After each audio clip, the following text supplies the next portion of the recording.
கர்த்தர் நல்லவர், அவர் கிருபை என்றும் உள்ளது. அவர் நேற்றும் இன்றும் என்றும் மாறாதவராகவே ஜீவன் உள்ளவராக நமக்குள் வாசம் பண்ணி நம்மோடு இணைந்து வாழ்பவராக இருக்கிறார். நாம் பெற்றிருக்கிற இந்த மாபெரும் பாக்கியம் தேவ கிருபையை நமக்கு காண்பிக்கிறது. இது மனிதரால், முயற்சியால், மனிதருடைய கிரியையால், பரிசுத்தத்தால் வந்த பாக்கியம் அல்ல, தேவ கிருபையினால் வந்த பாக்கியம்.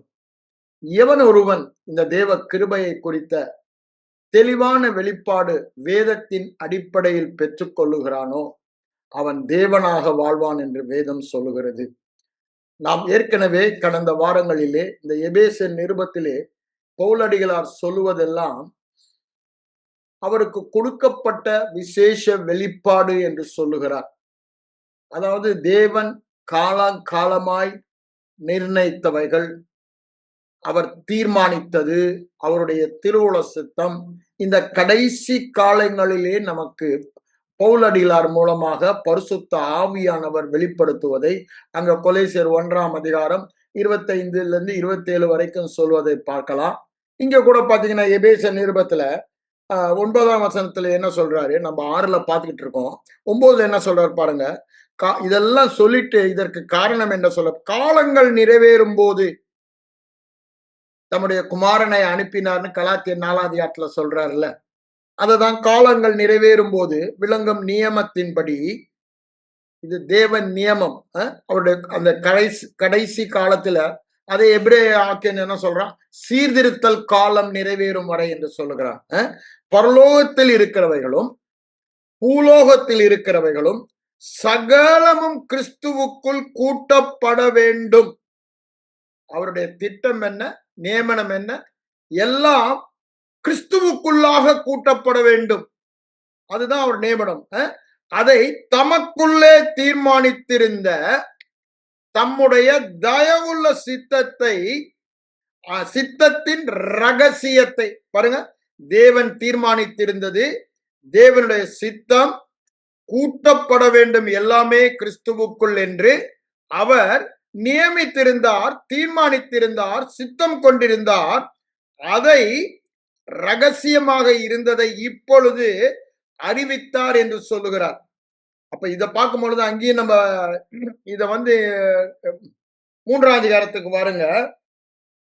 நம்மள என்ன சொல்லிடுறாங்க, உங்களுக்கு அளிக்கப்பட்ட 2ஆம் வசனம் தெய்வ கிருபைக்குரிய நியமம் எல்லாமே இந்த கிருபைக்குரிய, அதுதான் நான் இதுல போக்கஸ் பண்றேன். அந்த ரகசியம் என்ன என்றால் தேவ கிருபை. தேவ கிருபை என்ற ரகசியத்தை சொல்லி கொண்டு வருகிறார். அது எனக்கு வெளிப்படுத்தப்பட்டது, அது நீங்க கேள்விப்பட்டிருப்பீங்க. நான் இப்ப கட்டுண்டவனாய் சிறைச்சாலையில தான் இருக்கேன் அப்படின்னு சொல்லிட்டு அவர் என்ன சொல்ற பாருங்க.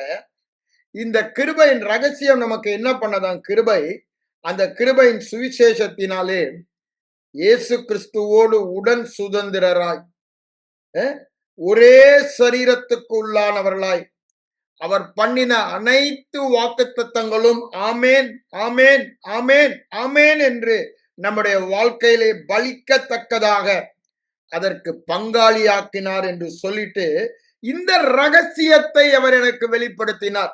இது எல்லாமே கிருபை என்று சொல்லுகிறார். எது? அவரோடு உடன் வாரிசு வாக்கு எல்லாம் நம்ம வாழ்க்கையில வெளிப்படும். உங்க கிரியை அங்க எதுவுமே இல்லை. எந்த வாக்கு தத்தமாய் இருந்தாலும் வேதத்துல அப்சல்யூட்லி நோ கண்டிஷன். அதுதான் கிருபை சொல்லும். அதுதான் அந்த ரகசியத்தை எனக்கு வெளிப்படுத்தான்றாரு. ஆனா இந்த பவுலடிகளார் மூலமாக வெளிப்படுத்தின கிருபையின் ரகசியத்தை தேவ ஜனம், தேவ சபை, தேவ சரீரம் அறிந்து கொள்ளாத ஒரே காரணம், இன்னைக்கு சங்காரமாகறாங்க, சாதாரணமா வாழ்றாங்க. சாதாரணமா வாழ்வது தேவ திட்டமும் அல்ல, நியமமும் அல்ல, அவருடைய விருப்பமும் அல்ல, அவருடைய தீர்மானமும் அல்ல. கிறிஸ்து வாழ்ந்த அதே வாழ்க்கை, பரிபூரண வாழ்க்கை வாழ வேண்டும் என்பது அவருடைய திட்டம். அதுதான் இந்த கிருபை நமக்கு வெளிப்படுத்துகிறது. இயேசு வந்தார் என்றால் கிருபை வந்துவிட்டது. கிருபை வந்துவிட்டது என்றால் என்னுடைய தகுதி எதுவுமே இல்லை. எல்லாவற்றுக்கும் அந்த கிருபை என்னை தகுதிப்படுத்தி விட்டது. அற்புத அதிசய மனித எண்ணத்தில் தோன்றாத ஒரு வாழ்க்கை வாழ்வதற்கு இந்த கிருபையிலே எல்லாமே இருக்கிறது என்று வேதம் நமக்கு. ஆனா இதை ஏனோ சபை பகுத்தறிய தவறியது. இவ்வளவு வெறுப்பா, அதாவது மூன்றாம் வானம் அனுபவத்தின் அச்சாரமே, கேரண்டி இல்லது அஸ்திபாரமே எதுலதான் இருக்கு? இந்த கிருபையை புரிந்து கொள்வதில் தான் இருக்கிறது. ஒருவன் இந்த கிருபையை புரிந்து கொண்டானால் தேவன் நியமனம் என்னவோ, தேவனுடைய திட்டம் என்னவோ, தேவனுடைய சித்தம் என்னவோ, பலுகி பெருகி பூமியை நிரப்பி கீழ்ப்படுத்தி ஆண்டு கொள்ளுகிற பூமியின் தேவனாக வாழ்வான். அதுக்குத்தான் அவர் குமாரனை அனுப்பினார், அநேகரை மீட்கும் பொருளாக. அப்படிதானே? அவரை அர்ப்பணித்தார் என்று அங்க மத்தேயு 20ஆம் அதிகாரத்துல நம்ம பார்க்கிறோம். 20ஆம் அதிகாரம் 24ஆம் வசனம் அங்க பார்க்கிறோம். இங்க என்ன சொல்றாரு பாருங்க. நான் இதை சொல்றேன், எந்த ரகசியத்தை வெளிப்படுத்தினார்? எதை பற்றி இங்க சொல்லி இருக்கிறார்? தேவ கிருபையின், அது 3ஆம் வசனம் சொல்றாரு, நியமம் என்று சொல்லுகிறார். இங்க 1ஆம் அதிகாரத்துல 9ஆம் வசனத்தில் அதை சொல்லுவதை பார்க்கிறோம், 10ஆம் வசனத்தில் அதை சொல்வதை பார்க்கிறோம். அதை சொல்லிட்டு தான் அவர் என்ன சொல்றாரு, 5ஆம் வசனம் பாருங்க, 3ஆம் வசனத்துல, இதை நீங்கள் இதை கொஞ்சம் ஆழமா வாசித்தீங்கன்னா, எனக்கு அளிக்கப்பட்ட இந்த ரகசியத்தை குறித்த அறிவை நீங்கள் அறிந்து கொள்ள வேண்டும். பவுலோடு எல்லாரும் அங்க உன்னத வாழ்க்கை வாழ்கிறார். அப்படிதானே? unusual miracles were done through himன்றாங்க. அங்க அப்போஸ்தலர் 10ஆம் அதிகாரம் வந்து பாத்தீங்கன்னா, unusual, கேள்விப்படாத, நினைக்க கூடாத அற்புதங்கள்லாம் அவர் மூலமாய் நடக்கிறது. அவருடைய கைக்குற்றப்பட்டா கூட there were healing and deliverance from devilன்றாங்க. அப்போ அதற்கெல்லாம் காரணம் அவர் ஒரு பெரிய மகான், பரிசுத்தவான் என்பதல்ல, இயேசு கிறிஸ்துவின் ரத்தத்தினால் வந்த கிருபையின் மேன்மை என்று அவர் சொல்லுகிறார். அவரை நிறைய இடத்துல அதை நம்ம சொல்வதை ஏற்கனவே உங்களுக்கு சொல்லுறேன். அததான் இங்க சொல்றாரு, இந்த ரகசியம் இப்பொழுது, 6ஆம் வசனம், பரிசுத்த அப்போஸ்தலருக்கும் தீர்க்கதரிசினால ஆவியானவரே வெளிப்படுத்தப்பட்டது போல. அதனாலதான் சொல்றாரு, நம்மை அல்லாமல் அவர்கள் பூரணர் ஆகாதபடி. அப்படித்தானே முடிக்கிறார் அங்க 11ஆம் அதிகாரத்தை முடிக்கும் பொழுது. எபிரேயர் அந்த ஹீரோஸ் ஆஃப் ஃபெய்த், அவங்க எப்படி ஒரு அசாதாரண வாழ்க்கை வாழ்ந்தாங்க, அது முழுக்க முழுக்க கிருபை சத்தியம், கிருபை சத்தியம் அங்க சொல்வதை நம்ம பார்க்கலாம். ஹோல் சாப்டர் அவங்க வாழ்ந்ததெல்லாம். அதனாலதான் they have done great exploits, அசாதாரண வாழ்க்கை வாழ முடிந்தது என்று அங்க வேதக்காரர் அதை சொல்லிட்டு முடிக்கும் போது என்ன சொல்றாரு பாருங்க, நம்மை எல்லாம் அப்போ பரலோகத்தில் உள்ளவைகள் இருக்காங்க, அவங்க எல்லாம் நம்மை இல்லாமல் இன்னும் பூரணப்படல. நம்மோடு கூட சேர்ந்து இயேசு கிறிஸ்து மூலம் வந்த கிருபையினால் தான் பூரணப்படுகிறார்கள். நம்மை அல்லாமல் அவங்க நமக்கு விசேஷமான இந்த கிருபை கொடுக்கப்பட்டு இருக்குது. அப்ப யோசித்து பாருங்க, மோசையும் தானியேலையும் தாவீதையும் பெருசா பார்த்துக்கிட்டு இருக்கிறத விட்டுட்டு அதை விட மேலானது நமக்கு கிருபையாக அவங்களுக்கு ஒன்லி a shadow, நிழல் கொடுக்கப்பட்டது. நிழலிலே அவங்க அப்படி வாழுறான். மோசே 120 வயசுல கண் மங்கல, சரீர பலன் குன்றவில்ல, மலை மேல ஏறி போறான். யோசித்து பாருங்க, அவர்களை விட விசேஷமான முழு வெளிப்பாடு அவங்களுக்கு கொஞ்சம் தான். அப்படிதானே? அந்த வெளிப்பாடுல மோசே அப்படி வாழ்ந்தான், தாவீது அப்படி வாழ்ந்தார், தானியேல் அப்படி வாழ்ந்தார் என்று நாம் பார்க்கிறோம். ஆனா நமக்கு கொடுக்கப்பட்ட வெளிப்பாடு இந்த ரகசியத்தை அப்படின்றாரு, கிறிஸ்துவின் ரகசியம். இதை அறிந்து கொள்ள வேண்டும். அறிந்து கொள்ளலன்றா, அறிந்து கொள்ள வேண்டும். எதை நாம் அறிகிறோமோ அதை நாம் விசுவாசிப்போம். அதை விசுவாசிக்கிறபடினால் அப்படியே வாழுவோம். Your knowing is your believing, your believing is your living. அப்படிதானே? நீங்கள் அறிவது, நீங்கள் விசுவாசிப்பது. தேவன் அறிகிற விதமாக காரியத்தை அறிவது விசுவாசம். அப்படி நாம் வாழ்கிறோம். அதை அறிவதற்கு தான் நம்ம என்ன சொல்றோம், பார்க்க வேண்டியதை பார்க்க வேண்டும், கேட்க வேண்டியதை கேட்க. வேற ரெண்டு தான், வேற ஒண்ணுமே சொல்ல. இந்த கிருபையை பார்க்க வேண்டும், இந்த கிருபையை கேட்க வேண்டும், நத்திங் எல்ஸ். அப்போ என்ன ஆகிறதா? சரியாக பார்த்தால் சரியாக அறிவோம். தேவன் அறிகிற விதமாக அறிவோம். தேவன் அறிகிற விதமாக அறிந்தோமானால் தேவனைப் போல தேவ விசுவாசத்தில் தேவனாக வாழ்வோம். இதுதான் சாராம்சமே. கிருபையை பாராமல் எதை பார்த்தாலும் அதற்கு எதிரடையான. ஆனா மனிதனுடைய எண்ணம் எல்லாம் ஐம்புலன் உணர்வினால் ஊந்தப்படுகிறபடியினால் அந்த கிருபையை பாராதபடிக்கு தன் உணர்வுகளையும் தன் அனுபவங்களையும் தான் காண்கிற கேட்கிற காரியங்கள் மேலையும் தன் கண்களை பதிய வைக்க ஒரு சத்ரு இருக்கிறான். அவனுக்கு அந்த ஒரு வேலைதான். அவனுக்கு எதிர்த்து நிற்க வேண்டுமானால் ஐம்புலன் உணர்வுகளை பாராதபடிக்கு கிருபையினால் நான் என்னவாக இருக்கிறேன்? கிறிஸ்துவாகவே இருக்கிறேன். வேற வார்த்தையே இல்லை. தேவ கிருபையினால் நான் கிறிஸ்துவாகவே இருக்கிறேன். அதனாலதான் வேதம் நம்மை நீ கிறிஸ்துவானால் அப்படின்னு சொல்ற. அப்போ பேழையாளுக்கும் உனக்கு சம்பந்தம் என்ன? வியாதிக்கும் உனக்கு சம்பந்தம் என்ன? பாவத்துக்கும் உனக்கு சம்பந்தம் என்ன? நீ ஒளி அல்லவா? இருள் உனக்கு என்ன சம்பந்தம்? ஒளி இருந்த இடத்துல இருள் ஓடிதானே ஆகணும். அது எப்படி உனக்குள்ள வரலாம்? நீ எங்க போனாலும் அந்த இருள் ஓடணுமே. அந்த இடத்துல எல்லாம் கிருபை உன்னை வைத்திருக்கிறது. ஆச்சரியமான ஒளியிடத்திற்கு நம்மை வரவழைத்ததே அந்த புண்ணியம், ஒளியின் புண்ணியத்தை உலகத்திற்கு காண்பிக்க என்று சொல்லுகிறார். இந்த ஒளியிடத்திற்கு நம்மை மாற்றிவிட்டார் கிருபையினாலே. எல்லாமே கிருபை. அததான் இங்க சொல்றாரு. இந்த ரகசியம் இப்பொழுது வெளிப்படுத்தப்பட்டு இருக்கிறது போல முற்காலங்களில் மோசேவுக்கு, அப்படிதானே? பழைய ஏற்பாடுல மோசே ரொம்ப பெருசா பாக்குறாங்க. அறிவிக்கப்படவில்லை. அறிவிக்கப்படவில்லை. நம்ம எவ்வளவு பாக்கியம். நீங்க பாக்கியவான்கள். உங்கள் கண்கள் காண்கிறதுனாலும் காதுகள் கேட்கிறதுனாலும் அப்படின்னு ஆண்டவர் அங்க மத்தேயு 13 சொல்றாருல்ல. அந்த பாக்கியம் எதுங்க? இந்த கிருபை. கிருபை இயேசுதான் கிருபை. கிருபையாகிய இயேசுவை அவர் செய்து முடித்தது கிருபை. சிலுவையில் அவர் செய்து முடித்தேன் என்றது கிருபை. அததான் அவர் இங்க சொல்றத பார்க்கிறோம். அத சொல்லிட்டு என்ன சொல்றார் பாருங்க. தேவ சத்துவத்தால் எனக்கு அளிக்கப்பட்ட வரமாகிய இந்த கிருபை நல்லா புரிந்துவிட்டாரு. நான் ஒண்ணுமே பண்ணல. நான் துரோகி, கொலகார பாவி, அநேகரை துன்பப்படுத்தின டெரரிஸ்ட். ஆனா இந்த வரமாகிய கிருபையை தேவன் எனக்கு கொடுத்து இந்த கிருபையின் சுவிசேஷத்துக்கே என்னை ஊழியக்காரனாக்கி. அப்போ அந்த கிருபை நீங்க அறிந்து கொள்ளலாம். இந்த எக்ஸ்ட்ரீம்ல இருந்து அந்த extreme. Terrorist against God, terrorist for God ஆயிட்டார். அப்ப பாருங்க, பயங்கரவாதி தேவனுக்கு என்று இப்போ முன்னால தேவனுக்கு விரோதமான பயங்கரவாதி. அப்போ எதுங்க அதை செய்ய முடியும்? கிருபையினால் செய்ய முடியாதது என்று ஒன்றுமே இல்லை. அநேக நேரங்களில சில சூழ்நிலைகளை பார்த்து நான் கூட நினைச்சிருக்கேன். ஓப்பனா சொல்றேன். என் மனதுல அது ஒரு பெரிய கொஸ்டின் தான். சில பேர் மாறவே இல்லை.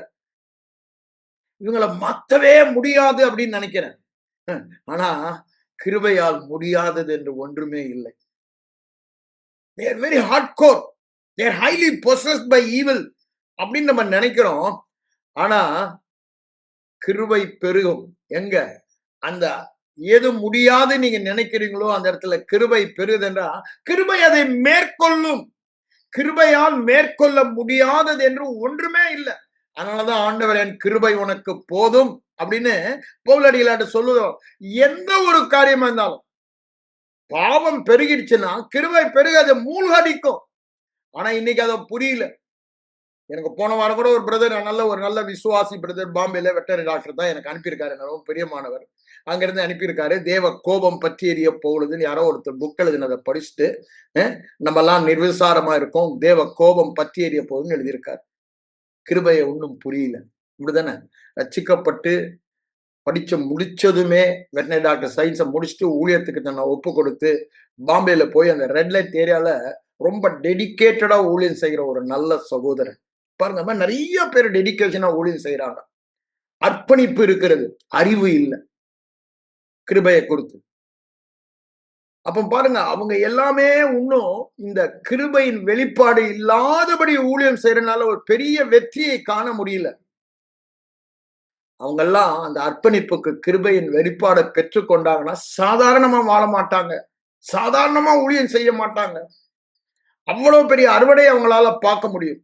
அதனாலதான் சொல்றேன், இந்த கிருபையை நாம் புரிந்து கொள்ள. அது என்ன சொல்ற பாருங்க, பலத்த சத்துவத்தினால் இந்த வரமாகிய கிருபை எனக்கு கொடுக்கப்பட்டு நான் ஊழியக்காரன் ஆனேன். வேற காரணமே இல்ல ஊழியக்காரன் ஆனதுக்கு சொல்றார் அவரு. எவ்வளவு வேணும் தகுதி இல்லாதவன் என்று சொல்லுகிறார். அதை சொல்லிட்டுதான் இங்க பாருங்க, பரிசுத்தவான்கள் எல்லாரிலும் சிறியவனாகிய நான் கிறிஸ்துவின் அளவற்ற ஐஸ்வர்யம். எதுங்க கிறிஸ்துவின் அளவற்ற? இதுதான் நம்ம சொல்ல வந்த வார்த்தை. கிறிஸ்துவின் அளவற்ற ஐஸ்வர்யம். இத நம்ம வாசித்த அந்த 1ஆம் அதிகாரத்துக்கு போவோம்.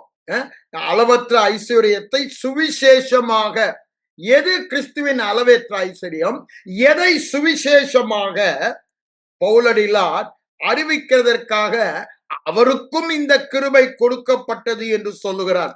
1ஆம் அதிகாரத்துக்கு வாங்க. நான் முதல்ல இருந்து அதை நான் உங்களுக்கு வாசித்தா தான் அது புரியும். ஆனாலும் நமக்கு நேரம் இல்லாதபடினால் நாங்க போல, சகல ஆசீர்வாதங்களினாலும் ஆசீர்வதித்திருக்கிறார். நம்மை அவருடைய அன்புக்குள் வைத்து அன்பாகவே மாற்றி குற்றமற்றவர்களாக மாசற்றலாய் இருப்பதற்கு அவர் நியமித்த அவருடைய சித்தம், அவருடைய தீர்மானம் வாஸ்தவமே. அதன்படி உலக தோற்றத்திற்கு முன்பே அப்ப என்ன, அங்கேயும் கிருபையை காண்பிக்கிறார். எல்லா ஆசீர்வாதத்தினாலும் ஆசீர்வாதத்தினால என்னதை காண்பிக்கிறாரு? கிருபைக்குள்ளதான் அது முடியும். ஏன்னா அங்க என்ன சொல்றாரு, இவைகளின்படி எல்லாம் செய்ய நீ கவனமாய் இருந்தால். நியாயப்பிரமாணம். இப்போ புதிய பிரமாணம், புதிய உடன்படிக்கை, இயேசு கிறிஸ்துவின் ரத்தத்தினால் ஏற்படுத்தின புதிய உடன்படிக்கையில ஒண்ணுமே இல்லை. நீ விசுவாசித்தால் இந்த ஆசீர்வாதம். அததான் இங்க சொல்றாரு, கிறிஸ்துவுக்குள் இருக்கிற விசுவாசிக்கிற கிறிஸ்துவுக்குள்ள இருக்கு, அவ்வளவுதான், முடிஞ்சு போச்சு. ஆகவே இந்த ஆசீர்வாதம் உன்னை தொடரும். நீ விரும்பினாலும் விரும்பாட்டும் உன்னை விடாது. நீ எது செஞ்சாலும் ஆசீர்வாதம். காரணம், உன் கிரியைக்கு அங்க இடமே இல்லை. நீ நல்லது கெட்டது செய்யறது இல்ல, அதுக்கு இடமே இல்லை. நீ நல்லது கெட்டது செய்யறியோ செய்யலையோ, ஒரே காரியம், விசுவாசித்து கிறிஸ்துவுக்குள்ள இருக்கிற ஒரே காரணத்தினால மனுஷ ஆசீர்வாதம் இல்ல, தேவனுடைய எல்லா ஆசீர்வாதம் நம்ம ஏற்கனவே டீட்டெயிலா பார்த்துட்டோம். அதனால அங்க நான் போல. அடுத்தது நம்ம எப்படி தெரிந்து கொண்டு, அதுவும் கிருபை. எல்லா ஆசீர்வாதத்துக்கும் நான் பெற தகுதினா என்ன காரணமா இருக்கணும்? ஒரே காரணம், கிருபை தான். No the reason. அப்போ அதுக்கு அடுத்தது என்ன சொல்றாரு? பரிசுத்தம் உள்ளவனா, மாசற்றவனா, குற்றம் சாட்டப்படாதவனா, அப்போ நல்லது கெட்டது செய்யறதுக்கு முன்னாடியே, நினைக்கிறதுக்கும் பிறக்கிறதுக்கு முன்னாடியே உலகம் தோணுது. அப்போ அது எதை காண்பிக்கிறது? தேவ கிருபையை காண்பிக்கிறது. வரிசையா அதை சொல்லிட்டு வர்றாரு. 5ஆம் வசனத்துல நம்ம போன வாரம் 2-3 வாரம் தான் பார்த்தோம். பிரியமானவனுக்குள் நம்மை வைக்கிறார்னு யோசிச்சு பாருங்க. Is only beloved Sun. அதுக்குள்ள நம்ம வைக்கிறாரு. எதை காண்பிக்கிறாரு? தேவ கிருபைக்குள் நாம் அனுபவிக்கிற பாக்கியத்தை காண்பிக்க சொல்லிட்டு தான் என்ன சொல்றாரு, அவருடைய சித்தத்தின்படி இப்போ இந்த 3ஆம் அதிகாரத்துல உடன் சுதந்திரராக. கொஞ்சம் கூட யோசித்து பாருங்க, எப்படிங்க அது பாசிபிள்? அவர் திரியேக தேவன், தேவகுமாரன் என்பது ஏதோ ஒரு one step lesser than father God, இல்ல ஒன் ஸ்டெப் அபவ் ஹோலி, அப்படிலாம் கிடையாது. மூவரும் ஒன்றானவர்கள். அவர் ஆம்னி போட்டன் தான், இவரும் ஆம்னி போட்டன், ஹோலி ஸ்பிரிட்டும் ஆம்னி போட்டன் தான். இஸ் ஆம்னிசன்னா இவர் எல்லாம் அதே தான். அவர் சர்வ வல்லவர் என்றால் திரியேக தேவன் சர்வ வல்லவர். சிருஷ்டித்தது நாம் நம்முடைய சாயல் என்றார், எலோகிம்ஸ். அப்படிதானே? அங்க அந்த புளூரலால தான் சொல்றாரு, எலோகிம் காட் என்றது. அப்போ அந்த ஒரிஜினல் ஹீப்ரு வேர்டை எடுத்து பாத்தீங்கன்னா அந்த எலோகிம் என்ற புளூரல் தான் வருகிறது. அந்த புளூரல்ல நம்மள போய் இணைக்கிறார். கொஞ்சம் யோசித்து பாருங்க, அது எவ்வளவு பெரிய கிருபை. கொஞ்சம் யோசித்து பாருங்க. அவங்க 3 பேரும் ஒன்றா இருக்காங்க, 3 பேரும் சேர்ந்துதான் எல்லாத்தையுமே செய்யறாங்க. வேதம் அவங்களோட ஃபங்க்ஷன் டிஃபரெண்டா நமக்கு காண்பித்தாலும் அங்க போய் நம்மையும் 4வது ஆளா உள்ள சேர்த்துறார். கொஞ்சம் யோசித்து பாருங்க, அந்த கிருபை எவ்வளவு பெரிய கிருபை. எப்படி சேர்க்கிறாரு? இந்த திரியேக கிறிஸ்துவுக்குள் நம்மை வைத்து நம்மை இணைத்து விட்டார். பிதா கிறிஸ்துவுக்குள், கிறிஸ்து பிதாவுக்குள், ஆவியானவர் கிறிஸ்துவுக்குள், கிறிஸ்து ஆவியானவருக்குள். அது எப்படினாலும் நம்ம சொல்லலாம். இப்ப நம்ம என்ன படிப்பட்டாரு? கிறிஸ்துவுக்குள் வைத்தனால சந்தஸ்தின் பிதாவுக்குள், கிறிஸ்துவுக்குள் மாத்திரமல்ல ஆவியானவருக்குள் became foursome, நாலில் ஒருவர் ஆக்கி விட்டார், மூன்றில் ஒன்றானவரை. அப்போ எவ்வளவு பெரிய பாக்கியம் இது! எவ்வளவு பெரிய பாக்கியம் இந்த அன்பு! இந்த அன்பை சொல்லும் போதுதான் நம்ம எல்லாம் கொஞ்சம் குழம்பி போறோம். பாருங்க, புதிய உடன்படிக்கை, அவர் ரத்தத்தினாலான உடன்படிக்கை, பாவங்களை நீக்கிற உடன்படிக்கை, கிருபையின் உடன்படிக்கை, இதுல கற்பனைகளை எல்லாம் இருதயத்துல எழுதுவாரு, யாரும் உங்களுக்கு போதிக்க வேண்டியது இல்ல, சின்னவன் சொல்றாருல்ல. சில பேர் அதை எடுத்துக்கிட்டாங்க. என்ன சொன்னாங்க? 10 கட்டளை எல்லாம் உங்க இருதயத்துல கொண்டாந்து வச்சுட்டாரியான்றாங்க. ஐயா, 10 கட்டளை செய்ய வைக்கல, அவருடைய ஸ்பாவமே நமக்குள்ள வந்துருச்சு. 10 கட்டளை என்னங்க? அவருடைய ஸ்பாவம் தான். ஆனா அவர் எதை இருதயத்துல எழுதுறாருன்னா, அவருடைய அன்பு நம்முடைய இருதயங்களில். அதுதான் பிரதான. அங்க பாருங்க, 13ஆம் அதிகாரத்துல சொல்றாரு, யோவான் 13ல, புதிய கட்டளை உங்களுக்கு கொடுக்கிறேன்றாரு. வேற கட்டளையே இல்லை. அதை நீ முயற்சியே செய்ய வேணாம். புதிய பிரமாணத்தில் அவருடைய ரத்தத்தினால நம்ம இருதயத்திலேயே ஊற்றப்பட்டு விட. அதான் சொல்ல 34ல, நீங்கள் ஒருவரில் அன்பாய் இருங்கள், நான் உங்களில் அன்பாய் இருந்தது போல நீங்களும் அன்பாய் இருங்கிற புதிய கட்டளையை கொடுக்கிறேன்றார். இந்த கட்டளைய ஆவியில ஊற்றி விட்டார். ரோமர் 5ஆம் அதிகாரம் 5ஆம் வசனம் சொல்றாருல்ல, ஆவியினாலே தேவ அன்பு நம்முடைய இருதயங்களில் ஊற்றப்பட்டு இருக்கு அப்படின்னு எழுதிட்டாரு, பதித்திட்டாரு. It is in our spirit. What is in our spirit? The very love of God. நான் இப்ப இந்த லவ்வுக்கு முயற்சிக்கு பண்ணணும்னே இல்ல. அததான் அங்க சொல்றாரு. புதிய உடன்படிக்கை விசேஷம் அவர் அதுக்கு முன்னாடி நீங்க சொல்றாரு. இப்ப என்ன சொல்றாரு? அத உங்க இருதயத்திலே வாங்க, ஜெரமையா 31:31 சொன்னதை நிறைவேற்றுகிறாரு. அததான் ஆண்டவரும் என்ன சொல்றாரு பாருங்க. அந்த மத்தேயு 26ஆம் அதிகாரம் கடைசி லார்ட் சப்பர், அங்க என்ன சொல்றாரு பாருங்க, 26ல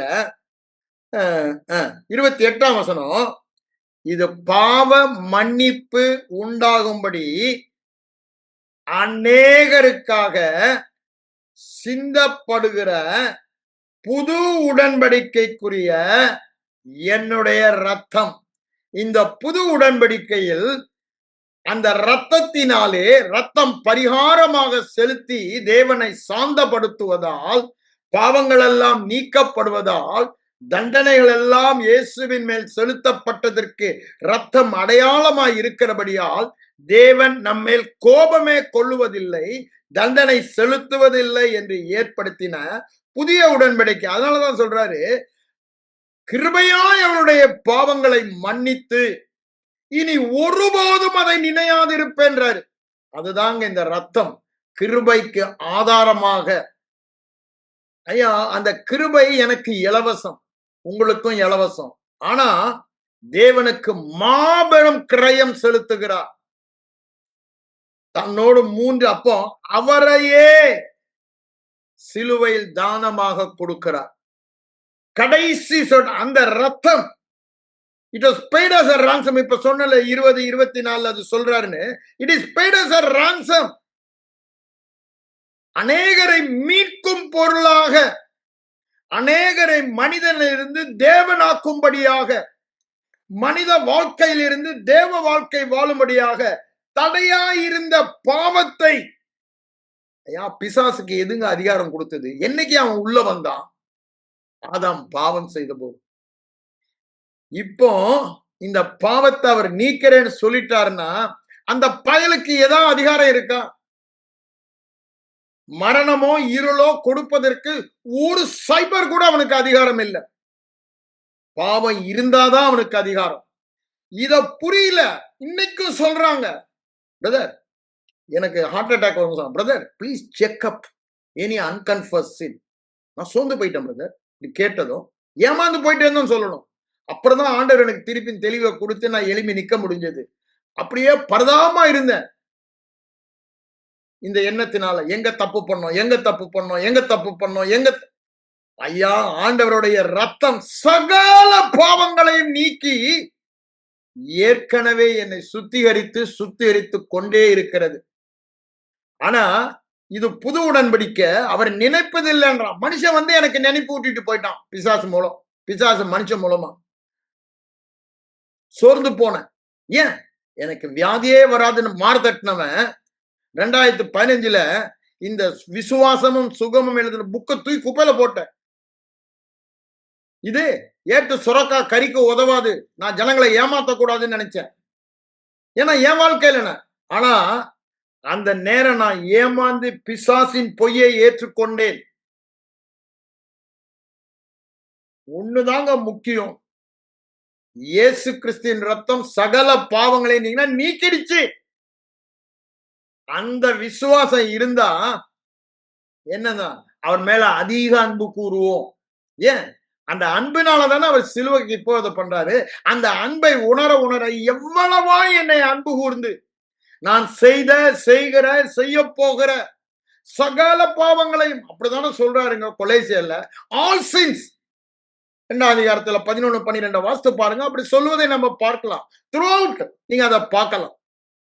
இவங்க நினைக்கிற மாதிரி நான் ரட்சிக்கப்படுறதுக்கு முன்னாடி செய்த பாவம். ஏன் இதை நான் சொல்ல வரேன்? கிருபையின் ஐஸ்வர்யத்தை நாம் அறிய வேண்டும். அததான் இங்க அவர் சொல்றாரு. அந்த உடன்படிக்கையை பண்றேன்றாரு. அந்த உடன்படிக்கையில நீங்களும் நானும் வாழ்றோம். பழைய உடன்படிக்கையில வாழ்ந்தாதான் இந்த மாதிரி இந்த கோபம் தேவன் அழிக்க போறாரு, நியாய தீர்ப்பு சபை மேல வருதுன்னு சொல்லிட்டு அலைவாங்க. ஆனா இந்த புதிய உடன்படிக்கை கீழே நம்ம வாழ்றோம். இந்த கிருபை ஒரே காரணம் தேவன் நம்ம மேல கோபம் கொள்ளுவதில்லை. அததான் இங்க ஏசாயா 54 சொல்றாரு. கிருபையாய் மனதுருகி புதிய உடன்படிக்கை, சமாதான உடன்படிக்கை, கோபம் கொள்ளுவதில்லை, அழிப்பதில்லை, அதெல்லாம் அங்க அதான் சொல்றாரு. ஏங்க இந்த புதிய உடன்படிக்கை இதற்கு கிரயமாக ரத்தம் சிந்தப்பட்டது என்பதை இங்க நம்ம சொல்றோம். ரத்தம் இயேசு கிறிஸ்துவின் தேவ குமாரனின் பரிசுத்த ரத்தம், பழுதில்லாத மாசற்ற ரத்தம். இதோ உலகத்தின் பாவத்தை சுமந்து தீர்க்கிற தேவ ஆட்டுக்குட்டி. கொஞ்சம் யோசித்து பாருங்க. ஒரு பாவம் அல்ல, அகில உலக மக்களின் பாவம். அதே தாங்க 1 யோவான் 2ஆம் அதிகாரம் முதல் 2 வசனங்களை வாசிக்கிறோம். நம்முடைய பாவங்களுக்காக மாத்திரமல்ல, அகில உலக ஜனங்களின் பாவங்களுக்காக கிருபாதார பலியாக, இங்கிலீஷ்ல ப்ரொபியேஷன், எக்ஸ்பியேஷன், ப்ரொபியேஷன். அதை நான் திரும்ப உங்களுக்கு தனியா சொல்றேன். அங்க 2 பலியாடு நம்ம பார்க்கிறோம். இல்ல, ஒரு பலியாடு ஒரு போக்காடு பார்க்கிறோம். லேவி ஆரம்பத்துல ஒரு பலியாடுடைய ரத்தம் அங்க மெர்சி சீட், அங்க கிருபாசனத்தின் மேலே தெளிக்கப்படுகிறனால தைரியமா அவன் உள்ள போக முடியும். அடுத்தது போக்காடாக பாவத்தை சுமந்து கொண்டு போய், இன்னைக்கு அப்படிதான் நம்முடைய பாவங்களை எல்லாம் தூரமா எடுத்துட்டு போயிட்டார். இயேசுவே போக்காடு. அவருடைய ரத்தம் இப்பொழுது கிருபாசனத்தின் மேல் அங்க பரலோகத்தில மெய்யான கிருபாசனத்தில் அங்க தெளிக்கப்பட்டபடினால அந்த ரத்தம் இருக்கிற வரைக்கும் அவர் ரத்தத்தின் மூலமாக என்னை பார்க்கிறார். அதனால்தான் என் பாவங்களை நினைவு கூறுவதில்லை, உனக்கு ஆக்கனை தீர்ப்பில்லை, உனக்கு தண்டனை. இதெல்லாம் கிருபை கிருபை கிருபை கிருபை. இதைதான் சொல்றேன். அததான் இங்க சொல்றாரு பாருங்க. அந்த கிருபையின் மகிமைக்கு புகழ்ச்சியாக, கிருபையின் மகிமைக்கு புகழ்ச்சியாக பிரியமானவருக்குள் மிகவும் கனம் பெற்றவனாக, மிகவும் ஆசீர்வதிக்கப்பட்டவனாக, மிகவும் தயவு பெற்றவனாக, மிகவும் அன்பு கூறப்பட்டவனாக உங்களையும் என்னையும் ஏற்றுக்கொண்டார் என்றால் வேற காரணமே இல்லை. ஒரே காரணம், அந்த ரத்தத்தினால் வந்த கிருபை, பரிகாரத்தால். எக்ஸ்பியேஷன் இஸ் பரிகாரம், ப்ரொபியேஷன் இஸ் என்ன? தேவன் நம்மேலே அன்பு கூறுவது, சாந்தப்பட்டதினால். இப்ப கோபம் கொள்ளுவதில்லை. அததான் எக்ஸ்பியேஷன் அண்ட் ப்ரொபியேஷன் ஆங்கிலத்தில் சொல்றாங்க. அதாவது தேவனுடைய பரிகார மரணத்தால், பரிகார செயலால் தேவன் நம்மை எவ்வாறு பார்க்கிறார், அததான் ப்ரொபியேஷன், கிருபாதார பலி.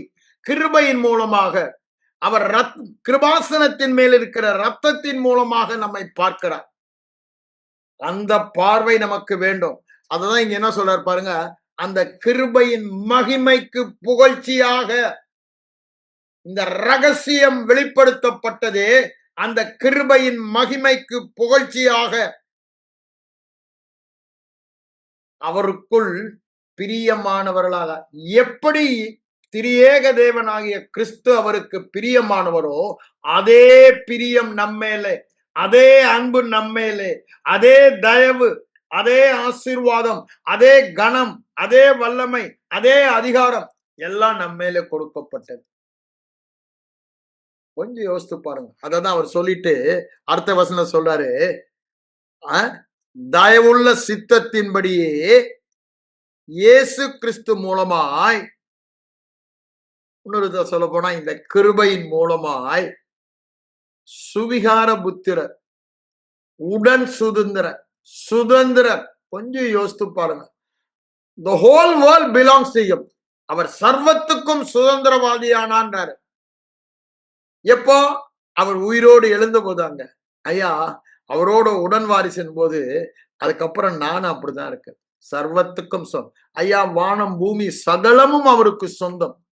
அந்த சுதந்திரவாளியோடு எபிரேயர் 1-2-3 வசனங்களில் சொல்வது போல நாமும் சர்வத்துக்கும் சுதந்திரவாளியா இருக்கிறோம். அப்போ கொஞ்சம் இமேஜின் பண்ணி பாருங்க.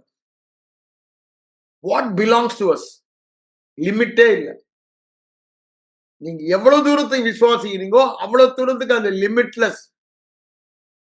நான் இப்போ பரலோக ஆசீர்வாதத்தை சொல்ல, உலக ஆசீர்வாதத்தையே நீங்க வாழ முடியும் நான் சொல்ல வருகிறேன். சாதாரண வாழ்க்கை அல்ல. சாலமனே அப்படி வாழ்ந்தானே, நீங்களும் நானும் எப்படிங்க வாழணும்? இன்னைக்கு வரைக்கும் அவன மாதிரி ஒரு பெரிய பணக்காரனே இல்லைன்றாங்க. ஆனா நம்ம இல்லாமல் சாலமன் பூரணராகாதபடி அந்த ஐஸ்வர்யம் அவனை விட ஒரு பெரிய ஐஸ்வர்யத்தில் வாழ இந்த கிருபை நம்மை தகுதிப்படுது. அப்ப பாருங்க, அவனுக்கு ஞானம் இருந்துச்சு பிரதர், இந்த கிருபை எனக்கு இருக்கு பிரதர், இது அவனுக்கு கிடையாது. அப்போ இப்பொழுது இயேசு வந்தபடினால்தான் அவங்க பூரணப்படுகிறாங்க கிருபையினால். நமக்கு இந்த கிருபையினால அவர்களை விட மேலான ஒரு வாழ்க்கை வாழ்கிற பாக்கியம் தேவ குமாரர்கள்.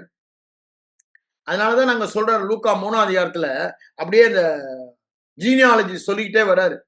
ஆதாம் முடிக்கும் போது கடைசி அந்த 3ஆம் அதிகாரம் முடியும் போது சொல்ற, ஆதாம் தேவனுடைய குமாரன் என்று முடிக்கிறார். தமிழ்ல மாத்தி போட்டிருக்கு சன் ஆஃப் காட் இங்கிலீஷ்ல.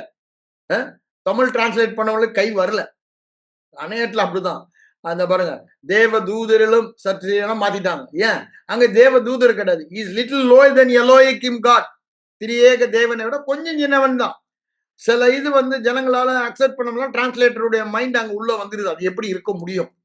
ஹீப்ரு வேர்டு அப்படியே டிரான்ஸ்லேட் பண்ணல. அதுதான் இங்கேயும். அப்போ அவனை சிருஷ்டிக்கும் போது தேவ குமாரனாக தான். இப்ப நம்ம எப்படிதான் புது சிருஷ்டியா உண்டாகிற தேவ குமாரனாக தான் சிருஷ்டித்திருக்கார். அதை இழந்தா இவர் திரும்பவும் அவர் தம்மையே ரான்சம், தம்மையே மீட்கும் பொருளாக கொடுத்து அந்த இடத்துக்கு நம்ம கொண்டு வந்துட்டார். அதுதான் வேதம். அதுதான் இங்க சொல்றாரு. இங்க அதை சொல்லிட்டு இங்க 7ஆம் வசனம் வாங்க, ரொம்ப அழகா சொல்றாரு பாருங்க. அவருடைய கிருபையின் ஐஸ்வர்யத்தின்படி, அவருடைய கிருபையின் மகிமையின் புகழ்ச்சிக்காக. இப்ப என்ன சொல்றாரு? அந்த கிருபையின் ஐஸ்வர்யத்தின்படி எபேசு நிருபத்தை நீங்க புரிந்து கொண்டீங்கன்னா அந்த 3ஆம் வான வெளிப்பாடை புரிந்து கொண்டீங்கன்னு அர்த்தம். கிருபைய, அந்த கிருபைய புரியல கிறிஸ்தவ வாழ்க்கை வாழவே முடியாது. கிறிஸ்தவ வாழ்க்கையின் அஸ்திபாரமே கிருபை, விசுவாசம்.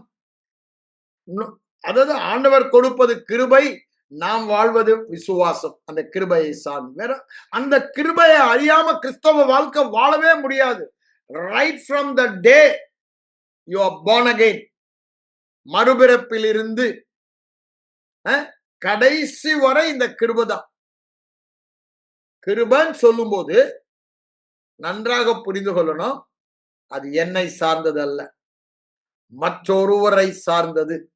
நான் ஏற்கனவே சொல்லியிருக்கிறேன். அங்க ஆதியாகமத்துல 24, 25, 26 அந்த அதிகளை வாசிக்கும் பொழுது அங்க ஆபிரகாமை ஆசீர்வதிக்கிறாரு 24ல. 26 வரும் பொழுது ஈசா கிட்ட சொல்றாரு, ஆபிரகாமை நிமித்தம் உன்னை ஆசீர்வதித்தேன். ஈசாக்க ஆசீர்வதித்தது, யாக்கோப ஆசீர்வதித்தது, இஸ்ரவேல் ஜனங்களை ஆசீர்வதித்தது நாங்க சொல்லும்போது ஆபிரகாம்.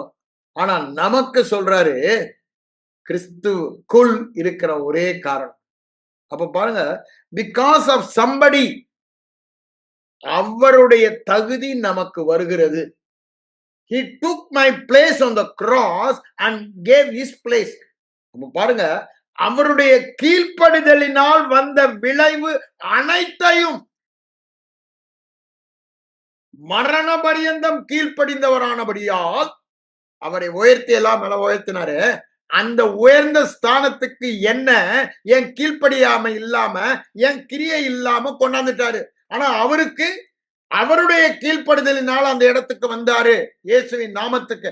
ஆனா அந்த நாமத்தை அவர் சுதந்திரித்து கொண்டார் அவருடைய கீழ்ப்படுதலினால. நீங்களும் நானும் உடன் வரிசாக விசுவாசத்தினால பெற்று கொண்டோங்க.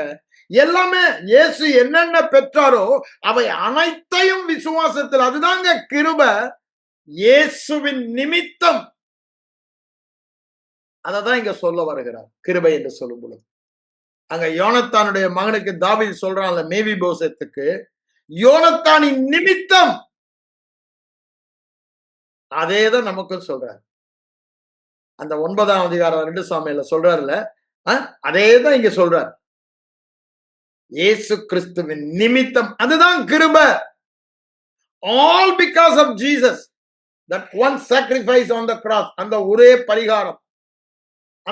அது ஒரே காரணம், வேற காரணம். நம்ம மனம் பூரணமா மாறணும்.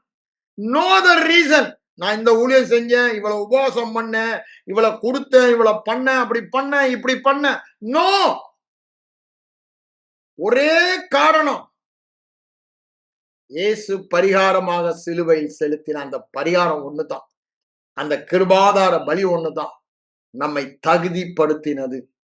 வேற தகுதியே நம்ம பாருங்க, தேவனாக மனுஷன் வாழ வேண்டுமானால் அதுக்கு எவ்வளையோ தகுதி மனித மூல அறிவு சொல்லும். Philosophers will say. ஆனா இங்க அவர் என்ன சொல்றாரு? ஒன்னே ஒண்ணுதான் சொல்றாரு. ஒன்னே ஒண்ணு, இந்த கிருபை உன்னை தகுதிப்பட. அதை புரிந்து கொண்டீங்க, சாதாரண வாழ்க்கை வாழவே மாட்டீங்க, வியாதியோடு வாழவே. அந்த கிருபைய புரியாதனாலதான் பிசா அப்பப்ப அம்புகளை எய்து கொண்டே இருக்கான். பகலில் பறக்கும் அம்பு, அவன் பகல்ல அம்பு எய்து கொண்டே இருக்கிறான், இரவல நடமாடுறான், அந்த அம்பு எய்ததை வச்சுக்கிட்டு நடமாடுறான். ஆனா அவன் அக்னியாஸ்திரங்களை அவித்து போடுகிற விசுவாசம் கிருபை இருந்தாதான், கிருபையை அறிந்தாதான் அந்த விசுவாசம் வரும். கிருபையில ஸ்திரப்படல, விசுவாசம் இல்லை. நான் உங்களுக்கு ஏற்கனவே சொல்லியிருக்கேன். கிருபையில ஸ்திரப்படும் பொழுது விசுவாசம் உறுதியா இருக்கும். இங்க நான் வாசிப்போம், அவருடைய கிருபையின் ஐஸ்வர்யத்தின் படியே, அவருடைய கிருபையின் ஐஸ்வர்யத்தின் படியே, அவருடைய இரத்தத்தினாலே. பாருங்க, அங்க சொல்றாருல, இரத்தத்தினாலாகிய புதிய உடன்படிக்கை அநேகருடைய பாவங்களை நீக்கும் பொருட்டு. அந்த வேர்ட் அப் ஹிசிஸ் அப்படின்ற கிரீக் வேர்ட் APHEISIES வருது. அது என்ன அர்த்தம்? டோட்டலா நீக்க. அதுதான் ஏசாயா தீர்க்கன் சொல்ல, மேற்குக்கும் கிழக்குக்கும் எவ்வளவு தூரமோ. மேற்கும் கிழக்குக்கும் தூரம் இருக்கா? உங்கள் பாவம் அகன்ற தூரம். அவ்வளவு, அதாவது சவுத் போல் நார்த் போல் அப்படிதானே, அது ரெண்டும் இருக்குது. ஆனா மேற்கு கிழக்குக்கு ஒரு டிஸ்டன்ஸே கிடையாது. ஒரு டிஸ்டன்ஸ் இல்லாத அளவுக்கு நம்முடைய பாவங்களை நீக்கி விட்டான்ற. அப்ப நம்ம எப்படிங்க பாக்குறோம் நம்முடைய பாவங்களை? அந்த ரத்தம் எவ்வளவு தூரம், அங்க பழையதுல இருந்து போக்காடு எங்கேயோ காட்டுக்குள்ள வனாந்திரத்துக்குள்ள சுமந்துக்கிட்டு போயிடுச்சு. அதுக்கப்புறம் அவனுக்கு இல்லைன்னு அவன் பார்த்தான, அத காணாத தூரத்துக்கு போயிடுச்சுன்னு. இப்ப அதான் சொல்றாரு, சமுத்திரத்தின் ஆழத்திலே, முதுகுக்கு பின்னால யாரா பார்க்க முடியுமா? அவ்வளவு தூரமாய் நாம் பாவம் அகன்ற தூரம். ஆனா மனுஷன் என்ன பண்றான்? இந்த ஒரு காரியத்துலதான் அவன் தப்பு பண்றான். இந்த பரிபூரண வெற்றி, எல்லா பாவங்களும் மன்னிக்கப்பட்ட கிறிஸ்துவின் நீதியை அணிந்து கொண்டிருக்கிறேன் என்பதை அவன் பார்க்க தவறுகிறான்.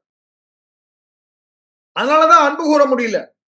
அங்க லூக்கா 7ஆம் அதிகாரத்தில் அவர் அங்க சொல்றாரு, அந்த பரிசேயன் அவன் சாப்பாடு கூப்பிட்டவனை பார்த்து, இவன் விபச்சார ஸ்திரியா இருக்கலாம், ஆனா அவன் எவ்வளவு அன்பு கூறுறான் பாரு. ஏன் அன்பு கூறுறான்? எவனுக்கு அதிகம் மன்னிக்கப்பட்டதோ அவன் அதிகம் அன்பு கூறுவான். வேற விதத்துல சொல்ல போனா எல்லாருக்குமே அதிகமா மன்னிக்கப்பட்டதான், ஒரு சந்தேகமே கிடையாது. ஆனா அதிகம் மன்னிக்கப்பட்டது என்ற ஒரு அறிவு வெளிப்பாடு இல்ல. அது இருந்துச்சுன்னா நீ அன்பு கூறு, ஒரே ஒரு கட்டளை அன்பு உங்க உள்ளது, இது ஆட்டோமேட்டிக்கா வருங்க. எவ்வளவா என்னில் அன்பு கூர்ந்தார், அதுதானே அவங்க சொல்றாரு அவரு கலாத்தியர் 2:20, என்னில் அன்பு கூர்ந்து என் பாவங்களரை நீக்கி என கொண்டு வருவதற்கு அவர் தம்மையே ஒப்பு கொடுத்தாரே, அந்த அன்பினால் வந்த விசுவாசத்தினால் தான் நான் வாழ்றேன். அப்ப பாருங்க என்ன சொல்றாரு, இந்த கிருபையின் ஐஸ்வர்யத்தை பற்றி சொல்லுகிறார். அந்த மகிமையின் புகழ்ச்சியை சொன்னார். இப்பொழுது அதன் அதாவது ஐஸ்வர்யம் என்று சொல்லும் பொழுது எல்லையே இல்லாத எவ்வளவு பெருசு அதை சொல்றதுக்கு வராரு. இந்த கிருபைக்கு அவ்வளவு பெரிய கிருபை, அதை நீங்க சாதாரணமா நினைக்க கூடாது. The riches of his grace, the riches of his grace, அததான் இங்க என்ன சொல்ற பாருங்க, கிருபையின் ஐஸ்வர்யத்தின்படி. அப்படின்னா என்னங்க, எல்லையில்லாத கிருபை.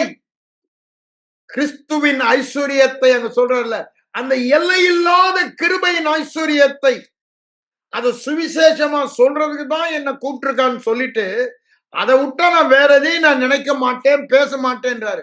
வேறொன்றையும் அறியாதிருக்க தீர்மானித்திருந்தார். எதை? சிலுவை. அது கிருபை. வேற ஒண்ணு சொல்ல போனா கிருபை. சிலுவையில் அவர் செய்த கிருபை. சிலுவையில ஒண்ணும் கிடையாது, அவர் செய்ததுதான் ஸ்பெஷல். அதை தான் சொல்றாரு இங்க. என்ன சொல்ற பாருங்க, அவருடைய கிருபையின் ஐஸ்வர்யத்தின் படியே, according to the riches of his grace, என்ன நமக்கு வந்திருக்கான்? பாவ மன்னிப்பாகிய மீட்பு, the greatest blessing. அதற்கு அவர் செலுத்தின கிரயம் இயேசுவின் ரத்தம் என்று சொல்லுகிறார். இயேசுவின் ரத்தம் என்று சொல்லுகிறார். அப்ப யோசித்து பாருங்க, அந்த ரத்தத்தின் வல்லமையை பாருங்க. கிருபைக்கு ஆதாரமாக இயேசு கிறிஸ்துவின் ரத்தம் செலுத்தப்பட்டது. நாம் ரத்தத்தை எவ்வாறு நிதானிக்கிறோம்? கம்யூனியன்ல அப்படிதானே, நற்கருணை என்று சொல்லுகிறோம், நல்ல கருணை. அதை பெற்றுக் கொள்வதற்கு அந்த ரத்தத்தை எப்படி நிதானிக்கிறோம்? கிறிஸ்துவின் அளவற்ற ஐஸ்வர்யமாகிய கிருபை என பார்க்கிறோம். ரத்தம் எதை நமக்கு காண்பிக்கிறது? கிறிஸ்துவின் அளவற்ற ஐஸ்வர்யமாகிய அவருடைய கிருபையை காண்பிக்கிறது. டு தட் எக்ஸ்டென்ட், தேவகுமாரனை தன்னையே மீட்கும் பொருளாக கடைசி சொட்டு ஜீவன் ரத்தத்தை அவர் சிந்துவதை நாம் பார்க்கிறோம். அதனால நமக்கு பாவ மன்னிப்பாகிய மீட்பு. அதேதான் அங்கேயும் சொன்னார், பாவ மன்னிப்பாகிய. நம்ம மீட்பை பற்றி பார்க்க வேண்டுமானால் பிக் சப்ஜெக்ட், அதை பார்ப்போம். நேரம் இருந்தால் ஆண்டவர் நமக்கு தெளிவு கொடுக்கும் பொழுது அதை பேசுவோம். அப்ப பாருங்க, மீட்கப்படும் என்று சொல்லும் பொழுது விலை கொடுத்து திரும்பவுமாக நம்மை வாங்கி கொள்ளுகிறார். விலை அவருக்கு சொந்தமானவள் தான். அந்த சொந்தமானவளை ஒருத்தன் உரிமை பாராட்டி திருடிட்டு போயிட்டான், திருட்டு போய. ஆனா அவன் லீகலா பண்ணிட்டான், பாவத்தின் மூலமா தான் நான் வந்தேன்னு உள்ள வந்துட்டான். இப்ப திருப்பியும் அது உனக்கு சொந்தம் இல்லடான்னு புடுங்க முடியாது. அவனுக்கு ஒரு லீகல் இருக்கு, சட்டப்பூர்வமான இது. அதை செஞ்சாதான் அது, அந்த பரிகாரம் தான் பாவம் நீக்கப்படுது. அந்த பாவம் நீக்கப்பட்ட பரிகாரத்தினாலதான் திரும்பவும் நம்ம அவரோட சேர்த்து, வேற காரணமே இல்லைங்க அவரோட சேர்த்ததுக்கு. அவரை திரும்ப அவருக்கு சொந்தமாக்கி கொண்டது, அவருக்கு சொந்தமானவர்கள் அவர் மகிமைக்கு புகழ்ச்சியாக மீட்கப்படுவார்கள் என்பதற்கு. அதுதான் நீங்க இதே எபேசியர்ல திரும்பவும் சொல்றாரு. பின்னாடி 13ஆம் அதிகாரத்துல பாருங்க, அவர் சொல்லுவார் பாருங்க, முதலாம் அதிகாரத்துல அவர் சொல்றாரு பாருங்க, 14ஆம் வசனம், 13ல இருந்தே வாசிக்கிறேன். ரட்சிப்பின் சுவிசேஷமாகிய சத்திய வசனத்தை கேட்டு விசுவாசிக்கும் போது வாக்குத்தத்தம் பண்ணப்பட்ட பரிசுத்தாயால் அவருக்குள் முத்திரை போடப்பட்டீர்கள். அவருக்கு சொந்தமானவர்கள் அவருடைய மகிமைக்கு புகழ்ச்சியாக மீட்கப்படுவார்கள். மகிமைக்கு புகழ்ச்சியாக. அவருடைய மகிமை என்னங்க? கிருபைதான் அவருடைய மகிமை. சத்தியமும் கிருபையும் நிறைந்தவராய் சத்தியமும் கிருபையும் வந்தது. அங்க யோவான் 1ஆம் அதிகாரம் 13, 14 வசனங்களை வாசித்து பாருங்க. அங்க சொல்வதை பார்க்கலாம். அவருடைய பரிபூரணம், கிருபையின் பரிபூரணத்தால் பரிபூரணத்தின் மேல் பரிபூரணம் நாம் பெற்றோம். எல்லா பகுதியிலும் நாம் பரிபூரணத்துக்கு ஒரே காரணம், யூ நேம் எனி ஏரியா, நான் பரிபூரணமா தான் இருக்கேன். பரிசுத்தமா, விசுவாசமா, அன்பா, சாந்தமா, வெற்றியா, சுகமா, ஐஸ்வர்யமா, செழிப்பா, விருத்தியா, அப்படிதானே? செய்வதெல்லாம் வாய்க்கிறதா, எல்லாவற்றையும் நான் பரிபூர்ணமா இருக்கிறேன்னா ஒரே காரணம், அவருடைய பரிபூரணத்தினால் பரிபூரண கிருபையை நாம் பெற்றோம். அததான் நாங்க சொல்றாரு யோவான் 1ஆம் அதிகாரத்துல. இங்க ரோமர் 5:17 சொல்ற பாருங்க, பரிபூரண கிருபையை பெறுகிறவர்கள் ஆளுகை செய்வார்கள் என்பது அதிக. அப்படின்னா என்ன? சாதாரண வாழ்க்கை வாழ மாட்டான். தரித்திரம் பிசாசின் கிடையாது. ஆளுகை செஞ்சா எப்படிதான் வாழ்வேன்? ஐஸ்வர்யமானதான் வாழுவேன். சாபம் பிசாசின் கிடையாது. அதன் ஆளுகை செய்யறேன்னா ஆசீர்வாதமா தான் நான் வாழுவேன். அப்படிதானங்க? பாவம் அவன் கிரியை, அதனை ஆளுகை செய்யறேன்னா நீதிமானதான் நான் வாழுவேன். ஆளுகை செய்வேன் என்பது அதிக நிச்சயம். குறைவு. ஆளுகை செய்யும்போது நிறைவுல தான் வாழுவேன். அப்படிதானே? விருத்தி இல்லாமை, அதை நான் ஆளுகை செய்யும்போது விருத்தியில தான் நான் வாழுவேன். அதிக நிச்சயம் என்று சொல்லுகிறார். யாருங்க? கிருபை. அப்ப கிருபை எப்படிங்க? இன்னும் தேவை, இன்னும் தேவைன்னு கேட்ட, அழிக்கப்பட்ட கிருபைன்றார். இன்னும் தேவை இல்லை, அழிக்கப்பட்ட கிருபை. நான் திரும்ப சொல்றது, எந்த ஒரு காரியத்தையும் ஏற்கனவே கொடுக்கப்பட்டத அந்த கான்சியஸ் உணர்வில் நாம் காணப்படுவதுதான் அபைடிங். கிருபையிலே பலப்படுகிறது, அன்பிலே பலப்படுகிறது, தேவ வார்த்தையிலே பலப்படுகிறது. இதெல்லாம் எதுதான் சொல்லுது? விசுவாசத்திலே ஏற்கனவே இதெல்லாம் இருக்குதுங்க. புதுசா வரப்போறது இல்லை. வெற்றியிலே பலப்படுவது, செழிப்பில ஏற்கனவே இருக்கு இந்த கிருபை. அதுல பலப்படுறதுக்கு you have to be conscious. எப்போ கான்சியஸ்? அது இருதயத்துல நம்மோட ஒரே அங்கமாகும் போது நம்ம நினைவெல்லாம், பேச்செல்லாம், செயலெல்லாம் அந்த கிருபை சார்ந்தே இருக்கும். அப்போ அதுக்கு என்ன ஒரே வழி சொல்றாரு? தியானம் தான் சொல்ற. அதை எவ்வளவு தியானிக்கிறியோ அவ்வளவுக்கு அவ்வளவு உனக்கு உள்ள போய் உன்னோட அப்படியே ஐக்கியம் ஆயிடும். அப்போ உன் பார்வையெல்லாம், உன் பேச்செல்லாம், நினைவெல்லாம், செயலெல்லாம் அந்த கிருபையின்படிதான் இருக்கு. உன் வழிகளெல்லாம் அவரை நினைத்துக் கொள்றாரு கிருபைய. எப்படி முடியும்? இதை தியானித்து தியானித்து தியானித்து இந்த கிருபையை பற்றி சொல்லுகிறத தியானித்து இதயத்துக்குள்ள போயிடுச்சுன்னா அந்த கான்ஷியஸ் அபைடிங் இன் கிரேஸ் இடத்துக்கு வந்துடும். கிருபையில பலப்படுகிற இடத்துக்கு வந்துடும். கிருபையில பலப்படுறதுக்கு வேற ஒண்ணுமே செய்ய வேண்டாங்க. ஐயா, சோத்திரம் பண்ணும்போது கிருபை பெருகுதுன்றாரு. நான் இல்லைன்னு சொல்ல வரல. ஏன் சோத்திரம் பண்ணும் கிருபை பெருகுது? நிறைவை நினைத்து தானே சும்மா சோத்திரம் ஒண்ணுமே நடக்காது. ஒரு கிருபையும் பெருகாது. இந்த பாவங்கள் எல்லாம் மன்னிக்கிறேன், என் ஆத்துமாவே கர்த்தரை சோத்திரேன், என் முழுமே ஒரு பரிசுத்த நாமத்தை சோத்திரி, என் ஆத்துமாவே கர்த்தர் செய்த சகல உபகாரங்களை மறவாதே, அவர் என் பாவங்களை எல்லாம் மன்னித்தான். ஐயா, எங்க இருந்து வருதுங்க? அது அவன் சொல்றான். அவன் நினைவு பேச்செல்லாம் அதுதான். எவனுடைய பாவங்களை தேவன், ஐயா, பழைய உடன்படிக்கையில் அவன் சொல்றாங்க, அவன் பாக்கியவான். அத ரோமர் 4:8 வரும்போது அதான் சொல்றாரு. தேவன் அவருடைய பாவங்களை என்ன, இஸ் நாட் இம்ப்யூட்டிங் சின். மனுஷன்தான் பாவத்தை நம்ம மேல திணிக்கிறான். நீ பாவி பாவி. வாங்க, பைபிள் சொல்லுது, God is not in the business of imputing sin. He is in the business of imputing righteousness, all because of that one sacrifice on the cross. அவர் பாவங்களை நம்ம மேல செலுத்தல, பாவ உணர்வு அவர் நமக்கு கொடுக்கல. ஆவியானவர் நமக்கு கொடுக்கிறது நீதியின் உணர்வு. நல்லா படிச்சு பாருங்க வேதத்தை. நீதியின், அவர் நீதியை குறித்து உணர்த்துவார். அதை குறித்து தான் சாட்சி கொடுப்பார். எபிரேயர் 10:17 சொல்வதை பார்க்கிறோம். உன் பாவங்களை நினைப்பதே இல்லைன்றதை கொடுத்து பரிசுத்தாவியர் சாட்சி கொடுப்பாரு. அங்க யோவான் 16ஆம் அதிகாரத்திலும் 6, 7, 8 வசனங்களை வாசித்து பாருங்க. அங்கேயும் அதை சொல்லுவதை நாம் பார்க்கிறோம். நீதியை குறித்து நமக்கு உணர்த்துவார். நம்ம அதுதான். ஆனா இதெல்லாம் மனுஷன் பண்றது. பாவத்தை உணர்த்துறாரு, பாவத்தை உணர்த்துறாரு, பாவத்தை உணர்த்துறாருன்னு. ஐயா, பாவம்னு இருந்தா தானே அது, அதாவது டிஸ்டன்ஸ் இல்லாத அளவுக்கு அகற்றி விட்டான்றார். அதற்கு ஒரு கிரயம் செலுத்தப்பட்டது. அதுதான் அந்த கிருபையின் ஐஸ்வர்யத்தை நமக்கு காண்பிக்கிறது. எது எனக்கு தேவ கிருபையின் ஐஸ்வர்யத்தை காண்பிக்கிறது? எனக்கு இவ்வளவு ஒரு பாக்கியம் கொடுப்பதற்கு, தடையாயிருந்த பாவத்தை நீக்குவதற்கு தேவன் செலுத்தின கிரயம். அததான் இங்க சொல்றாரு, அவருடைய ரத்தத்தினாலே. அததான் கிருபையின் பின்னாடி வரிசையா சொல்லிட்டு போறாரு. அவருடைய ரத்தம் உங்களுக்கு எனக்கு. பாருங்க, நம்ம யாருங்க? யாரு நம்ம?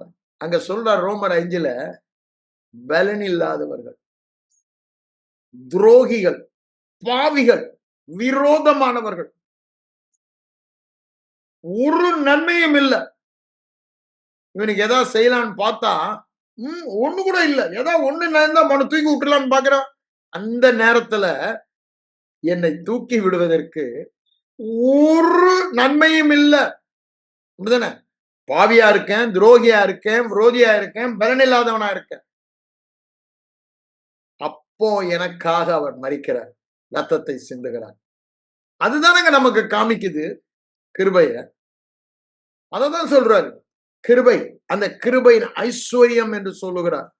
கொஞ்சம் ஆழமா அந்த தியானிங்க உட்கார்ந்துக்கிட்டு தனியா வேதத்தை எடுத்துக்கிட்டு அதை கொஞ்சம் அப்படியே மனசுக்குள்ள ரோல் பண்ணுங்க. கிருபை எவ்வளவு பெரிதா இருக்கணும். பலனே இல்லாதவன், ஒண்ணுமே ஒரு நன்மையும் இல்லாதவன், அப்படிதானே? ஒரு நல்ல காரியம் இருந்தாலும் அவனை தூக்கி உள்ளானா ஒண்ணுமே இல்லை, அப்படிதானே? ஆனா ஆப்போசிட்டா இருக்கேன், துரோகியா இருக்கேன், பாவியா இருக்கேன். ஆனா அவர் ரத்தத்தை சிந்துகிறார், அவர் மரிக்கிறார் கிரயமாக, அந்த பரிகாரத்துக்காக தன்னை ஒப்பு கொடுக்கிறார். எல்லாமே காரணம் அந்த தேவ அன்புங்க. எல்லாமே தேவ அன்பிலிருந்து தான் வருகிறது. கிருபைக்கு ஆதாரமும் தேவ அன்புதான். என்னுடைய வாழ்க்கைக்கு ஆதாரம் தேவ கிருபை. என் விசுவாசத்துக்கு ஆதாரம் தேவ கிருபை. என் வெற்றி வாழ்க்கைக்கு ஆதாரம் விசுவாசம். அந்த விசுவாசத்துக்கு ஆதாரம் கிருபை. அதுக்கு ஆதாரம் தேவ அன்பு சிலுவையிலே காண்பிக்கிறது. சிலுவையில் நாம் பார்க்கும் தேவ அன்பு. அதுதான் நம்ம இங்க படுக்கிறோம். அவருடைய கிருபையின் ஐஸ்வர்யத்தின்படி, அவருடைய கிருபையின் ஐஸ்வர்யத்தின்படி குமாரனுடைய இயேசு கிறிஸ்துனுடைய ரத்தத்தினாலே பாவ மன்னிப்பாகிய மீட்பு கிறிஸ்துவுக்குள். திரும்ப அதை அழுத்தி சொல்றாரு பாருங்க. ஏங்க சொல்லணும்?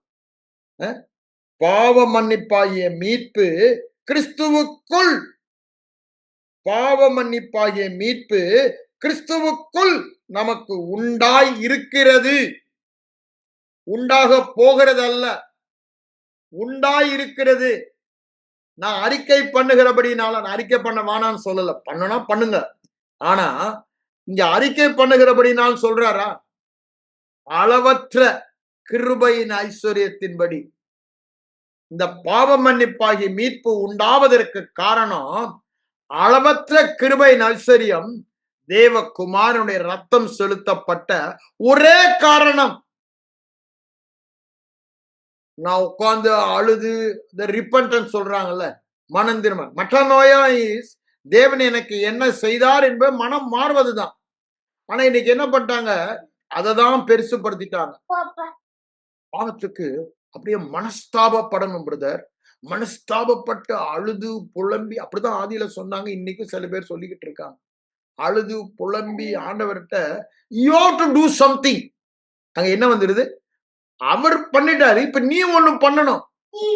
ஐயா நான் துரோகம் பண்ணிட்டேன், என்ன பண்ண, மனுஷன் அப்படித்தானே சொல்றான், போய் காலில் உழுன்னு. அத மாதிரி இங்க இங்க அப்படியே அவர் சொல்லல. அத பார்த்துட்டு அவர் மன்னிக்கிற மாதிரி, மனுஷன் மன்னிச்சுட்டு சரி போ அப்படின்ற மாதிரி இல்ல. இங்க என்ன பண்றாரு, அவர் கிருபையினாலே தான் மன்னிக்கிறாரு ஒழிய உன்னுடைய மனஸ்தாபத்தினால் அல்ல. ஆனா இதை ரொம்ப ப்ளோ அவுட் பண்ணனாலதான் நான் அதை சொல்ல வேண்டியது இருக்கு.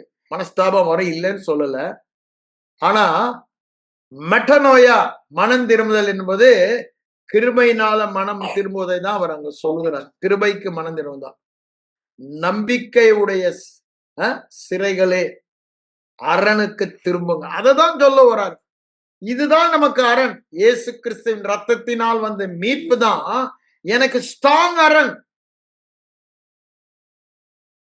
ஆனா இன்னைக்கு சபையில அதை சொன்னா துருபதேசம் சொல்லுவான்.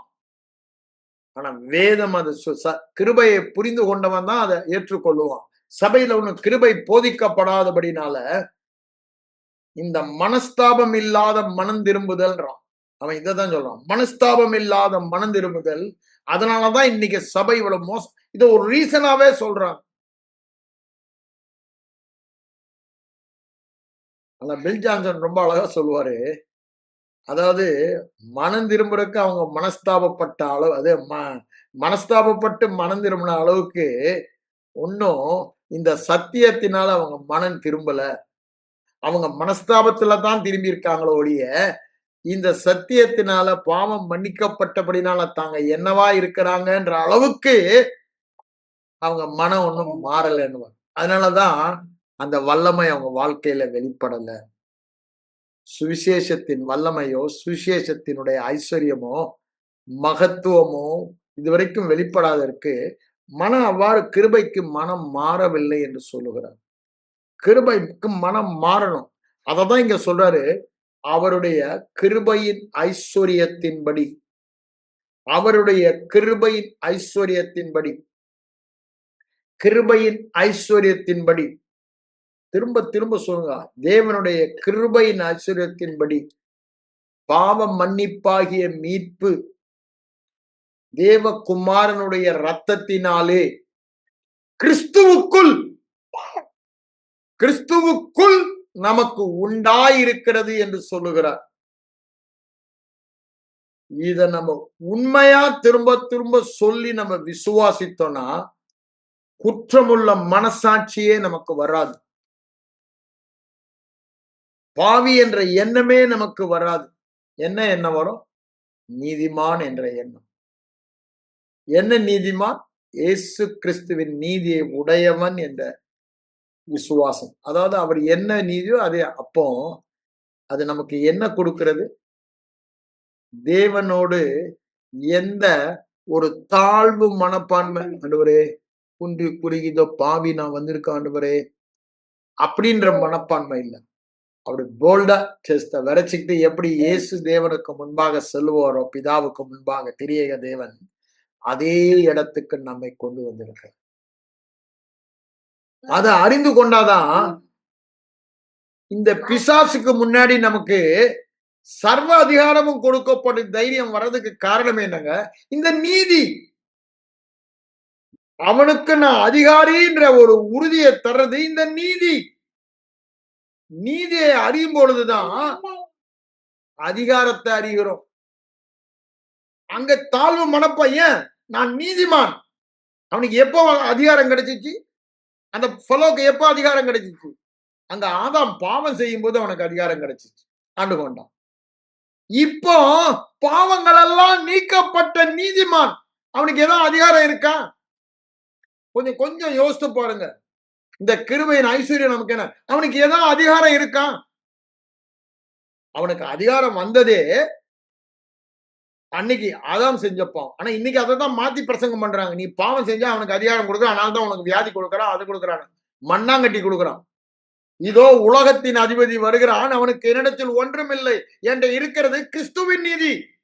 கிறிஸ்துவே என் நீதியானார். அப்போ நீ பாவம் இடம் எங்க எங்க போயிட்டாங்க? பழைய பிரமாணத்துக்கு போயிட்டாங்க. அப்படி சொல்றவங்க எல்லாம், சபையில போதிக்கிறவங்க எல்லாம், அந்த எண்ணத்துல வாழ்பவர்கள் எல்லாம் பழைய பிரமாணத்துக்கு போறனாலதான் அங்க ரோமர் 6:14 பவுலடியில சொல்றாரு, நீங்க இன்னும் நியாய பிரமாணத்துக்கு கீழ்ப்பட்டிருக்கப்படுகிறது தான் பாவம் உங்களை ஆளுது, வியாதி உங்களை ஆளுது. உங்க மனநிலை தான் அவனுக்கு இடம் கொடுக்குது. அவன் உங்க மனதை பிடிச்சுதான் நீ இன்னும் பழைய உடன்படிக்கையில தான் இருக்கேன்னு, நீ பாவம் செய்யற வரைக்கும் எனக்கு உரிமை இருக்குன்றான். அவனை பார்த்து சொல்லும், பொய்க்கு பிதாவே என்ன எழுதியிருக்குன்னு பாரு, உன் பொய்யை எடுத்துட்டு ஓடிடு, என்கிட்ட உன் பொய் நிக்காது. நான் சத்தியத்தில் உறுதியாய் நிற்கிறவன். சத்தியம் சொல்லுகிறது என் பாவங்கள் எவ்வளவு தூரம் அகன்றது இயேசு கிறிஸ்துவின் ரத்தத்தினாலே என்று சொல்லுகிறது. அதை அறிந்தவன். இயேசு கிறிஸ்துவின் ரத்தத்தின் வல்லமை என்னை பாவங்கள் அற கழுவி பாவமே இல்லாதவனாக்கி விட்டது. எவனுடைய பாவங்களை தேவன் நினைக்கவில்லையோ என்று சொல்லுகிறாரே, என்னுடைய பாவங்களை அவன் நினைப்பதில்லை. நீ யாருடா சொல்றக்கு எனக்கு? நீ யாருடா என்ன குற்றப்படுத்துறதற்கு அப்படின்னு அவனை எதிர்த்து நிற்க சபை தவறுகிறது. சபை அதுதான் அவனுக்கு அதிகாரம். உங்களுக்கு வியாதியோ, தரித்திரமோ, குறைவோ, தோல்வியோ அவனுடைய கிரியை உள்ள கொடுக்கறதுக்கு உங்க மனதில் இதுலதான் பிடிக்கிறான். அதனாலதான் சொல்றேன், இது முக்கியமான சத்தியம். கிருபை, பாவ மன்னிப்பின் கிருபையின் சத்தியம் அவ்வளவு முக்கியம். நான் பாவம் செய்தா, என் ஐம்புலன் சொல்லுது நீ பாவம் செஞ்சேன்னு, உடனே பிசாசு வரும். ஆனா நான் என்னதான் சொல்ல போறேன்? என் ஐம்புலன் சொல்லுவதை நான் சொல்ல போவதில்லை. என் ஐம்புலன் சொல்லுவதெல்லாம் நான் பாவம் செய்தேன், அப்படிதானே? என்னுடைய ஐம்புலன் அறிவின்படி நான் பாவம் செய்யறேன். ஆனா எனக்கு உள்ளாக இருந்து ஒரு சாட்சி வருகிறது, நான் நீதிமான். I know all my sins are removed forever. I am righteousness of God in Christ Jesus. பாவங்கள் எல்லாம் நீக்கப்பட்ட தேவன் நீதிமான் கிறிஸ்துவுக்குள்ளாக. அப்ப நான் எதை தான் பார்க்கிறேன், எதை தான் விசுவாசிக்கிறேன்?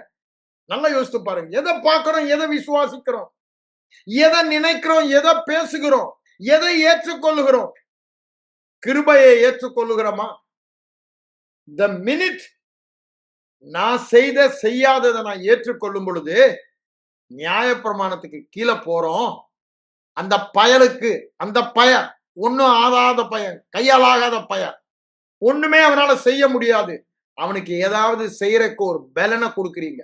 you give him, the minute you go to the law mindset, you give him provision for him to enter. ஆனா ஆண்டவர் அவனுக்கு என்னிடத்தில் ஒன்றுமே இல்லை என்ற இடத்தில் வைத்திருக்கிறார். அதுதாங்க கிருபையின் ஐஸ்வர்யம். சாதாரண ஐஸ்வர்யம் அல்ல. கிருபையின் ஐஸ்வர்யத்தினாலே, அவருடைய ரத்தத்தினாலே பாவ மன்னிப்பாகிய மீட்பு கிறிஸ்துவுக்குள் நமக்கு உண்டாயிருக்கிறது. சொல்லிக்கொண்டே இருக்கணுங்க. உண்டாயிருக்கிறது. I have. இனி இருக்க போறது இல்ல. அவன் வந்தானா அவன்கிட்ட சொல்லுங்க. யாரு அவ்வாறு உங்களுக்கு தவறாக சொன்னாலும் கூட இருக்கவங்க சொல்லுவாங்க, ஆமா உங்க யோகி எனக்கு தெரியாதா அப்படின்னு சொல்லட்டும். I am not bothered what I hear, what I see with my eye, what is my experience, whether I sin or not. I'm not bothered. I am more bothered about what the truth says. தேவன் என்ன சொல்லுகிறார்? I'm not bothered about facts or feelings. வியாதிக்கு அதேதான் இங்கேயும். அப்ப பாருங்க, எதை நீங்க விழித்துக் கொண்டிருக்கிறீர்கள்? நீங்க நீதிக்கேற்ப விழித்துக் அப்படின்னு என்ன? பாவமே இல்லாதவன். God is not imputing sin on me. உலகத்தாருடைய பாவங்களை அவர் எண்ணாமல், is not imputing. அவர் என் பாவத்தை நினைக்கல என்றாரு. நீ யாரா கேளுங்க அவனை பார்த்து. அந்த எண்ணத்தை கொடுப்பவன் பிசாசு. உடனே அந்த எண்ணத்துக்கு ஏத்தி நீ யாருடான்னு கேளுங்க. அதனாலதான் அங்க ரோமர் 8:30, 30, 31, 32, 33 அவர் சொல்வதை பார்க்கிறோம். எனக்காக மரித்தவர், என் பாவத்தை எடுத்து அதன் தண்டனையை செலுத்தினவர் இன்னைக்கு எனக்காக என்ன பண்றாராம்? அங்க என்ன சொல்றாரு பாருங்க. 1 யோவான் 2ஆம் அதிகாரத்துல 1ஆம் வசனத்திலேயே பாருங்க. நீ பாவம் செஞ்சுட்டு ஆண்டவர்கிட்ட வந்து அழுது புலம்பி ஐயா மன்னிங்கன்னு கதறி நெஞ்சிலே மாறல அடித்து கொண்டு இருந்தாதான் சொல்றாங்கல்ல. ஆனா இங்க என்ன சொல்றாரு பாருங்க. என் பிள்ளைகளே, நீங்கள் பாவம் செய்யாதபடிக்கு இவைகளை உங்களுக்கு எழுதுகிற லைசன்ஸ். கிருபை ஒரு நாளும் பாவத்துக்கு லைசன்ஸ் கொடுக்காது. பாவத்தை மேற்கொள்ளுகிற வல்லமையை தருவது கிருபைய. அந்த நீதிமான் என்ற விசுவாசம், பாவம் நீக்கப்பட்டது என்ற விசுவாசம், அதுதான் நமக்கு எதை கொடுக்குதான்? அந்த உறுதி, நீதியில வாழ்கிற உறுதி. நான் எதை விசுவாசிக்கிறேனோ அப்படிதான் வாழ்வேன். நான் பாவம் செய்யறபடினால பாவியின் விசுவாசத்தனா பாவியா தான் வாழுவேன். நான் பாவம் செய்யும் போதும் இயேசு கிறிஸ்துவின் ரத்தத்தினாலே உண்டான மீட்பு, கிறிஸ்துவுக்குள் இருக்கிறபடினால் உண்டான மீட்பு, கிருபையின் ஐஸ்வர்யத்தினால் உண்டான மீட்பு, பாவம் மன்னிப்பு, அதை நான் சார்ந்து கொண்டேனானால் சத்தியம் அது. சத்தியம் அது. கிருபை எப்பொழுதுமே சத்தியத்தோடு தான் சேர்ந்து போகும். உங்களுடைய அனுபவத்தோடு அது சேர்ந்து போவது கிருபை அல்ல. Not with the facts. The grace will not go with the facts. The grace will go with truth. Truth. No other thing. அதுதான் அவர் என்ன சொல்கிறார் பாருங்க. பாவம் செய்யாதபடி எழுதுகிறேன். ஒருவேளை அவன் தவறுவானானால் நீதிபரராய் இருக்கிற இயேசு கிறிஸ்து நம்முடைய பரிகாரம் செலுத்தினவரு பரிந்து பேசுவார். இங்க நடுவில் ஏதாவது நம்முடைய வேலை ஏதாவது கொடுக்குதா? இவன் வந்து ஆண்டவர்கிட்ட நிப்பான்னு தெரியும். ஆனா இப்ப போய் நிக்க முடியாது. ஆனா இங்க நீதிபரர் நிக்கிறாரு, எனக்கு பரிந்து பேசுகிறாரு.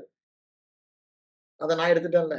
நான் தானே போக்காடு, எவ்வளவு தூரம் கொண்டு போயிட்டேன். அவன் மேல இருக்குன்னு இவன் சொல்றானே, அவன் மேலேயே இருக்குது, சந்திரசிங் மேல இல்ல. நான் எடுத்துட்டு போக்காடா போயிட்டேன்றாரு. அதுதான் இங்க சொல்றாரு. அது மாத்திரமல்ல, நம்முடைய பாவங்களை நிவர்த்தி செய்கிற அட்டோனிங் அவர் சின்ஸ், கிருபாதார பலியாக நம்முடைய பாவங்களை மாத்திரம் அல்ல, சர்வலோகத்தின் பாவங்களையும், நாட் நவுன் வர்பாவை சொல்றாரு, நிவர்த்தி செய்கிற பலியாய் இருக்கிறார். நிவர்த்தி செய்கிற பலி, மீட்கும் பொருள், நிவர்த்தி செய்கிற பலி, மீட்கும் பொருளாக. யோபு சொல்றான், எனக்கு அந்த மீட்கும் பொருள் தான் இந்த வாழ்க்கை வாழ்வான். அவனுக்கு இல்ல, எனக்கு ஒரு பரிந்து பேசுபவர் இல்லைன்னு புலம்புறான், சமாசி பண்ணுகிறவர். ஆனா நமக்கு இருக்கிற பாக்கியம், இன்னும் ஜனங்க யோபுவை போய் பேசிட்டு இருக்காங்க. ஆனா உங்களுக்கும் எனக்கும் அவனை விட மேலான ஒரு மீட்கும் அவன் அது இல்லைன்னு தானே புலம்புறான். அதை விட மேலான நமக்கு பரிந்து பேசும் ஒரு சமாசி பண்ணும் இணையாளர் நமக்கு இருக்கிறார். அததான் இங்க சொல்றார். இங்க அவர் எதுவுமே வந்து உன் பாவத்தை எல்லாம் அங்க சொல்லலைங்க. 1ஆம் அதிகாரம் நாஸ்திக்கு எழுதினது, ரட்சிக்கப்படாதவர்களுக்கு எழுதினது. இது பிள்ளைகளுக்கு எழுதுனது. நல்லா புரிந்து கொள்ளுங்க. அங்க ஒண்ணு வர்றனால அதை எடுத்து எல்லாத்துக்கும் யூனிவர்சலா அப்ளை பண்ணிட்டாங்க. ஒரு வசனத்தை எடுத்து 1ஆம் அதிகாரம் ரட்சிக்கப்படாதவனுக்கு 2ல தான் பிள்ளைகளுக்கே வராரு. எங்க ஐக்கியம் அப்படின்னு சொல்லி ரட்சிக்கப்படாதவர்களை அழைக்கிற சாப்டர் தான் முதல் சாப்டர். அங்க சொல்லப்பட்ட சத்தியம், அதை நாம் தெளிவாய் புரிந்து கொள்ள வேண்டும். உங்க கிரியை எந்த, அதாவது பாவ அறிக்கைப்படுகிற எந்த ஒரு கிரியையா இருந்தாலும் சரி, அறிக்கை பண்ணனா பண்ணாட்டி அது பெரிய தப்பே கிடையாது நான் சொல்றேன். ஆனா அது பண்ண, அப்போ எல்லா பாவங்களையும் எவனாலையும் அறிக்கை செய்ய முடியுமா? அதை கொஞ்சம் யோசித்து பாருங்க. எனக்கு தவறா தெரியுது, உங்களுக்கு ஒரு வேளை செய்ய உங்க மனசாட்சி அப்படி நீங்க சின்ன வயசுல இருந்து கொண்டாந்துட்டீங்க. வேத வசனத்தின்படி நம்முடைய மனசாட்சியை மாற்றணும். மனம் மறுரூபமாக்கப்பட வேண்டும். இப்போ எல்லா பாவத்தையும் நான் அறிக்கையிட்டேன் ஒருத்தனும் சொல்ல முடியாது. அப்ப பாருங்க, அதனாலதான் ஆண்டவர் என்ன பண்றாரு, அவருடைய கிருபையின் ஐஸ்வர்யம். அப்ப பாருங்க, அதாவது எல்லையே இல்லாத கிருபையினால தேவன் நமக்கு செய்தது மாபெரும் பாக்கியம், பாவ மன்னிப்பாகிய மீட்பு என்று சொல்லுகிறார். அந்த பாவ மன்னிப்பாகிய மீட்புல தான் இந்த பாக்கியம். இதை சொல்லும் பொழுது, இந்த ரத்தத்தினாலே சொல்லும் பொழுது, திருப்பி அதை நீங்க கொலோசியர் 2:14க்கு வாங்க. அநேக இடங்களில் அதை பார்க்கலாம். நமக்கு இருக்க கொஞ்ச நேரத்துல சில வசனங்களை மட்டும் நான் உங்களுக்கு காண்பிக்கிறேன். நீங்க கிருபையின் ஐஸ்வர்யத்தை புரிந்து கொள்ள வேண்டும். கிருபையின் ஐஸ்வர்யத்தை புரிந்து கொண்டீங்கன்னா சாதாரண வாழ்க்கை இல்லை நமக்கு. அப்போ இத தியானிக்கணும். இயேசு சிலுவை செய்ததுதான் கிருபை. அதை தியானிக்க தான் நமக்கு 14 என்ன சொல்றாரு பாருங்க. குமாரனாகிய கிறிஸ்துவுக்குள் அவருடைய இரத்தத்தினாலே பாவ மன்னிப்பாகிய மீட்பு நமக்கு, பாவங்களை அறிக்கை செய்தால் வரும் போட்டிருக்காரா? மனஸ்தாபப்பட்டு அழுது புலம்பனா வரும் போடுறாரா? ஒண்ணுமே சொல்லுங்க. உண்டாயிருக்கிறது உண்டாயிருக்கிறது உண்டாயிருக்கிறது. அத எவ்வளவு தூரத்துக்கு நம்ம அஃபெக்ட் ஆகணும் பேதுரு சொல்லும் போது என்ன சொல்றாரு பாருங்க. அழிந்து போகிற பொன்னினாலும் வெள்ளினாலும் மீட்கப்படாமல் அழியாத மாசற்ற அப்படிலாம் சொல்லிட்டு அங்க 1ஆம் அதிகாரம் 18-19 நம்ம வாசிக்கிறோம். அவர் என்ன சொல்றாரு பாருங்க. குற்றம் இல்லாத 19ல மாசற்ற ஆட்டுக்குட்டியாகிய கிறிஸ்துவின் விலையேற பெற்ற இரத்தத்தினால் மீட்கப்பட்டீர்கள். இதற்கு உலக தோற்றத்திற்கு முன்பே அடிக்கப்பட்ட ஆட்டுக்குள்ள தெரிந்து கொள்ளப்பட்டவன் அர்த்தவசனம் சொல்றாரு. அப்ப பாருங்க, விலையேற பெற்ற ரத்தம் நம்மை விலையேற பெற்றவர்களாய் மாற்ற கொடுக்கப்பட்டது என்று சொல்லுகிறார்.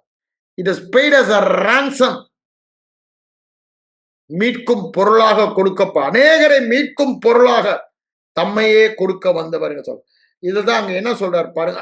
இத சொல்லும் பொழுது அந்த 2 பேருக்கு வாங்க ரொம்ப அழகா சொல்றாரு. 1ஆம் அதிகாரத்துல 9ஆம் வசனம் நினைக்கிறேன்.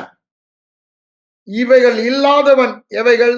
தேவன் இயேசு கிறிஸ்துவை குறித்த அறிவு இல்லாதவன் கனியற்றவனாய் வீணராக வாழ்கிறான். இன்னைக்கு கிறிஸ்தவ சமுதாயம் அப்படிதான் இருக்குது. எந்த அறிவு இல்ல. நான் முன் செய்த பாவங்களற சுத்தரிக்கப்பட்டதை மறந்த கண் சொருகி போன குருடன். கண் சொருகி போன குருடன் இன்னும் பாவி நினைச்சுதான் வீணரும் கனியற்றவனுமாய் இருக்கிறான். ஆனா நீ நீதிமான் என்ற அழைப்பை நீ உறுதிப்படுத்து. பாவங்கள் எல்லாம் மன்னிக்கப்பட்டவன். பாவ மன்னிப்பாகிய மீட்பு எனக்கு ஏற்கனவே கொடுக்கப்பட்டு விட்டது. அப்படி இருந்தா நான் இடற மாட்டேன். நீங்க இடராம இருக்கணும்னு தான் நான் உங்களுக்கு நினைப்பூட்டுகிறேன். இதையெல்லாம் சொல்லுகிறார். இதுதான் அதிக உறுதியான தீர்க்க தரிசன வசனம். என்ன? இயேசு கிறிஸ்துவின் ரத்தத்தினாலே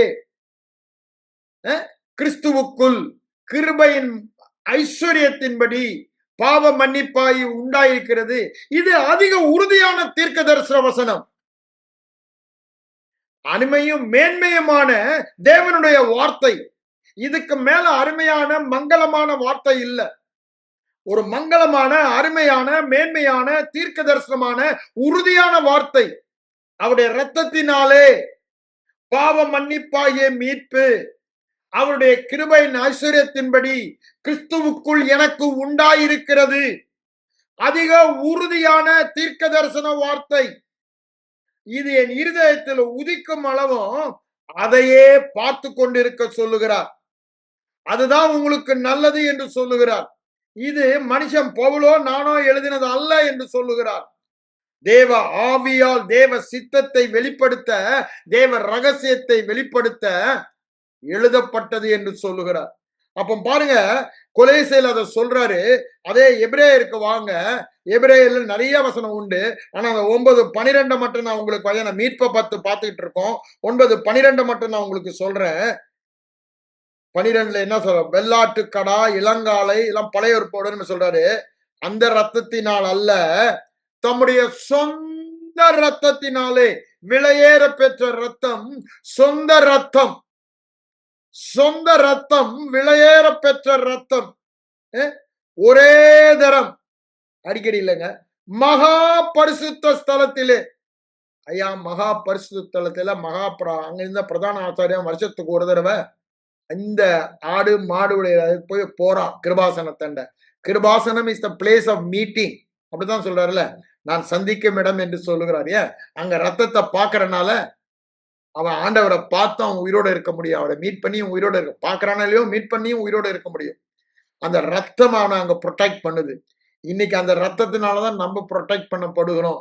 எப்பனாலும் தைரியமா உள்ள போறோம்னு சொல்லி அந்த எபிரேயர் 10ஆம் அதிகாரம் 19ஆம் வசனத்தை எடுத்து வாசித்து பாருங்க. எப்பனாலும் போறோம். அந்த ரத்தம் தான் நமக்கு அந்த உறுதியை கொடுக்கிறது, விசுவாசம். இங்க என்ன சொல்றாரு? ஒரே தரம் மகா பிரவேசித்து நித்திய மீட்பை உண்டு பண்ணினார். இந்த மீட்பு ஒரு நாள், நாளைக்கு நீ பாவம் செஞ்சதும் அது அநித்தியமாவல மாறி போலங்க. இது மாறாத நித்திய மீட்பு. அததானே தானியேல் 9:24 சொல்றாரு. நித்திய ரட்சிப்பு நித்திய மீட்பை உண்டு பண்ண அவர் வருவார் என்று சொல்லுகிறார். அதுதான் அவர் தீர்க்க தரிசனமா எழுதி வைத்திருக்காரு. அப்ப யோசித்து பாருங்க, இது நித்தியம். அவருடைய கிருபையின் ஐஸ்வர்யத்தின்படி பாவம் மன்னிப்பாகிய மீட்பு அவருடைய குமாரனின் ரத்தத்தினாலே கிறிஸ்துவுக்குள் நமக்கு உண்டாய் இருக்கிறது. அது நித்திய மீட்பு. நான் பாவம் செய்கிறபடினால் அந்த மீட்பை நான் இழக்கவே நித்திய மீட்பை உண்டு பண்ணினார். நித்தியமாக நான் பாவம் மன்னிக்கப்பட்டவன். நித்தியமாக என் கணக்கில் பாவமே இல்லை. நித்தியமாக எனக்கு பாவத்திற்கு தண்டனை இல்லை, ஆக்கனை தீர்ப்பு இல்லை, குற்ற உணர்வு இல்லை. அதுதாங்க கிருபை. கிருபையின் ஐஸ்வர்யம் அதுதான்.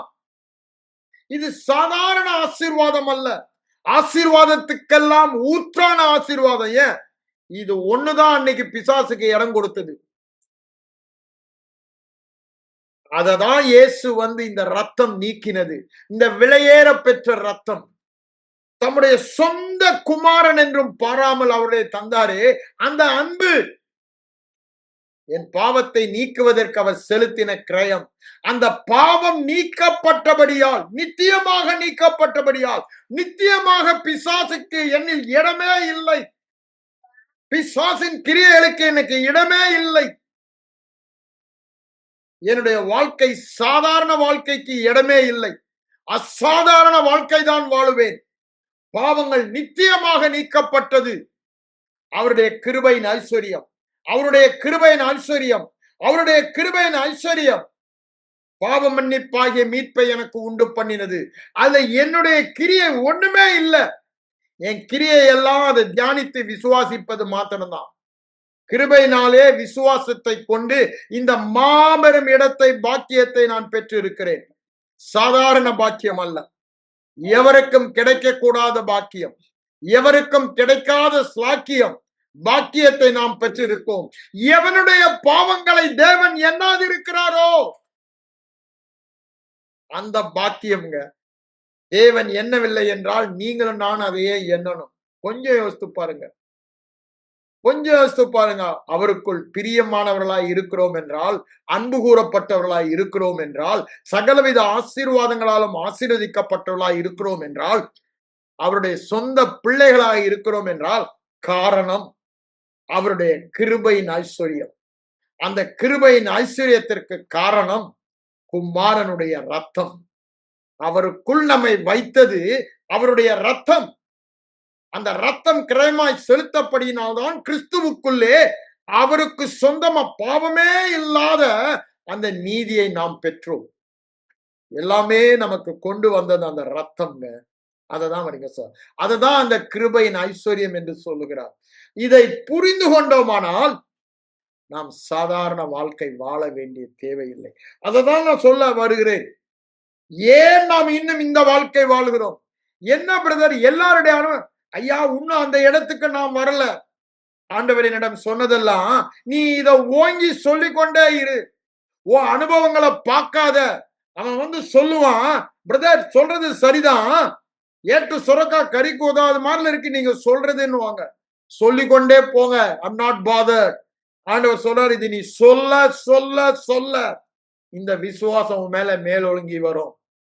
அந்த விசுவாசத்துல நான் சொல்ற மாதிரி பலுகி பெருகி நிரப்பி கீழ்ப்படுத்தி ஆண்டு கொள்ளுகிற பூமியின் அதிபதியாக வாழ முடியும் என்று சொல்லுகிறார். இது தேவனுடைய நியமனம். இந்த ரகசியம் இப்பொழுது வெளிப்படுத்தப்பட்டு இருக்கிறது. வெளிப்படுத்தப்பட்ட பிறகும் அவன் பொய்ய நம்பிக்கொண்டு கண் சொருகி போன குருடர்களாக நாம் வாழ்வோமானால் பரிதாபமான வாழ்க்கை. அதற்கு தேவன் அழைக்கல. நீங்க கொஞ்சம் பேர் தான் இருக்கீங்க, நான் அதை பத்தி கவலைப்படல. ஆனா ஒருவர் இந்த சத்தியத்தை ஏற்றுக்கொண்டால் கூட போதும். நான் சொல்ல சொல்ல நான் அதை ஏற்றுக்கொள்ள. The more I preach it, the more I say it, the more I believe it. The more I believe it, the more I live it. நீங்களும் அதை தான் நீங்க பிரசங்கிங்க, நீங்களும் அதை தான் சொல்லுங்க. உங்க அறிக்கை அதுவாகவே இருக்கட்டும். அவருடைய கிருபையின் ஐஸ்வர்யத்தின்படி கிறிஸ்துவுக்குள் கிறிஸ்துவின் இரத்தத்தினாலே பாவம் மன்னிப்பாகிய மீட்பு உண்டாயிருக்கிறது.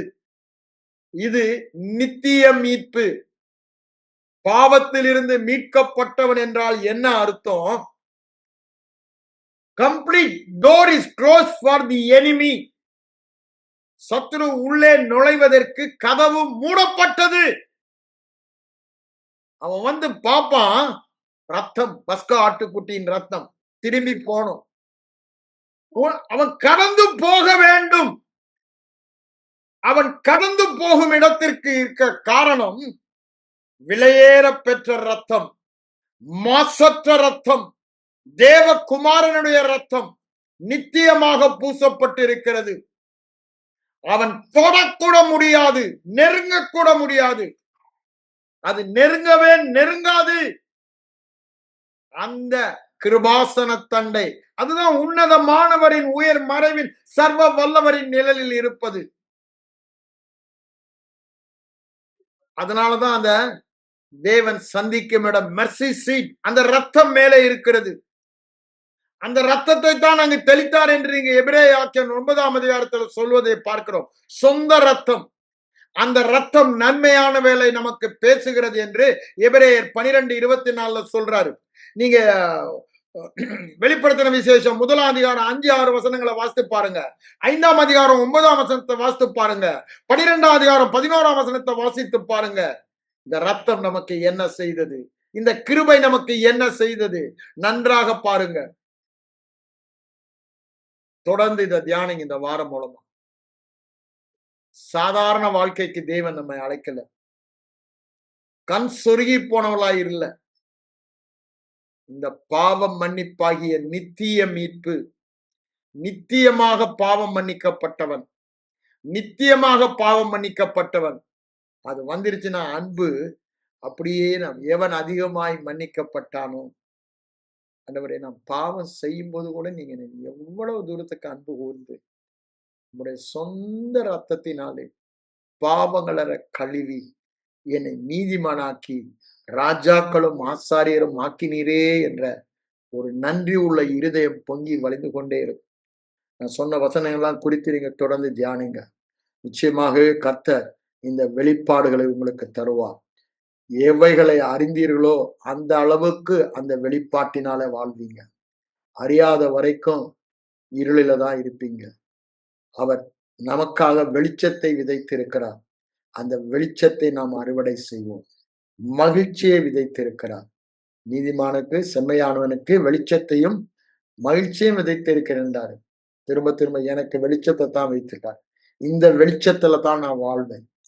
அதை தான் நான் அறுவடை செய்வேன். ஆண்டவர் சொல்றார். கண்களை மூடி செவிப்போம்.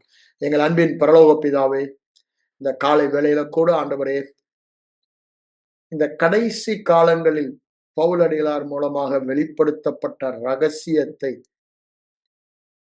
இத்தனை ஆண்டுகளாக சபையிலே மறைக்கப்பட்டு திரித்து சொல்லப்பட்டு பரிதாப வாழ்க்கை வாழ்கிற அளவுக்கு தேவ ஜனம் சென்றபடியினால இந்த கடைசி நாட்களில திரும்பமாக இந்த பகுதியிலே கிருபையின் ஐஸ்வர்யத்தை காண்கிற கண்களை நீர் எங்களுக்கு தந்தபடியா, கேட்கிற காதுகளை எங்களுக்கு தந்தபடியா, அந்த சூழ்நிலைகளை தந்தபடியா உமக்கு நன்றி சொல்லுகிறேன் ஆண்டவரே. நன்றி சொல்லுகிறேன் ஆண்டவரே. நாங்கள் கண் சொருகி போன குருடர்களாய் அல்ல, தரிசிக்கிறவர்களாக, உம்முடைய வார்த்தையின் வெளிச்சத்தில் நடப்பவர்களாக காணப்பட அந்த வெளிச்சம் எங்களுக்கு விதைக்கப்பட்டிருக்கிறபடியா உமக்கு நன்றி சொல்லுகிறேன். இதை கேட்கிற ஒவ்வொரு உள்ளத்திலும் இந்த சத்தம் தொனித்துக் கொண்டே இருக்கட்டும். கிருபையின் அளவில்லாத ஐஸ்வர்யத்தின்படி, கிருபையின் அளவில்லாத ஐஸ்வர்யத்தின்படி பாவ மன்னிப்பாகிய மீட்பு இயேசு கிறிஸ்துவின் குமாரனின் இரத்தத்தினாலே இவருக்குள் எனக்கு உண்டாயிருக்கிறது என்ற சத்தம், உரத்த சத்தம் தொனித்துக் கொண்டே இருக்கட்டும், தொனித்துக் கொண்டே இருக்கட்டும்.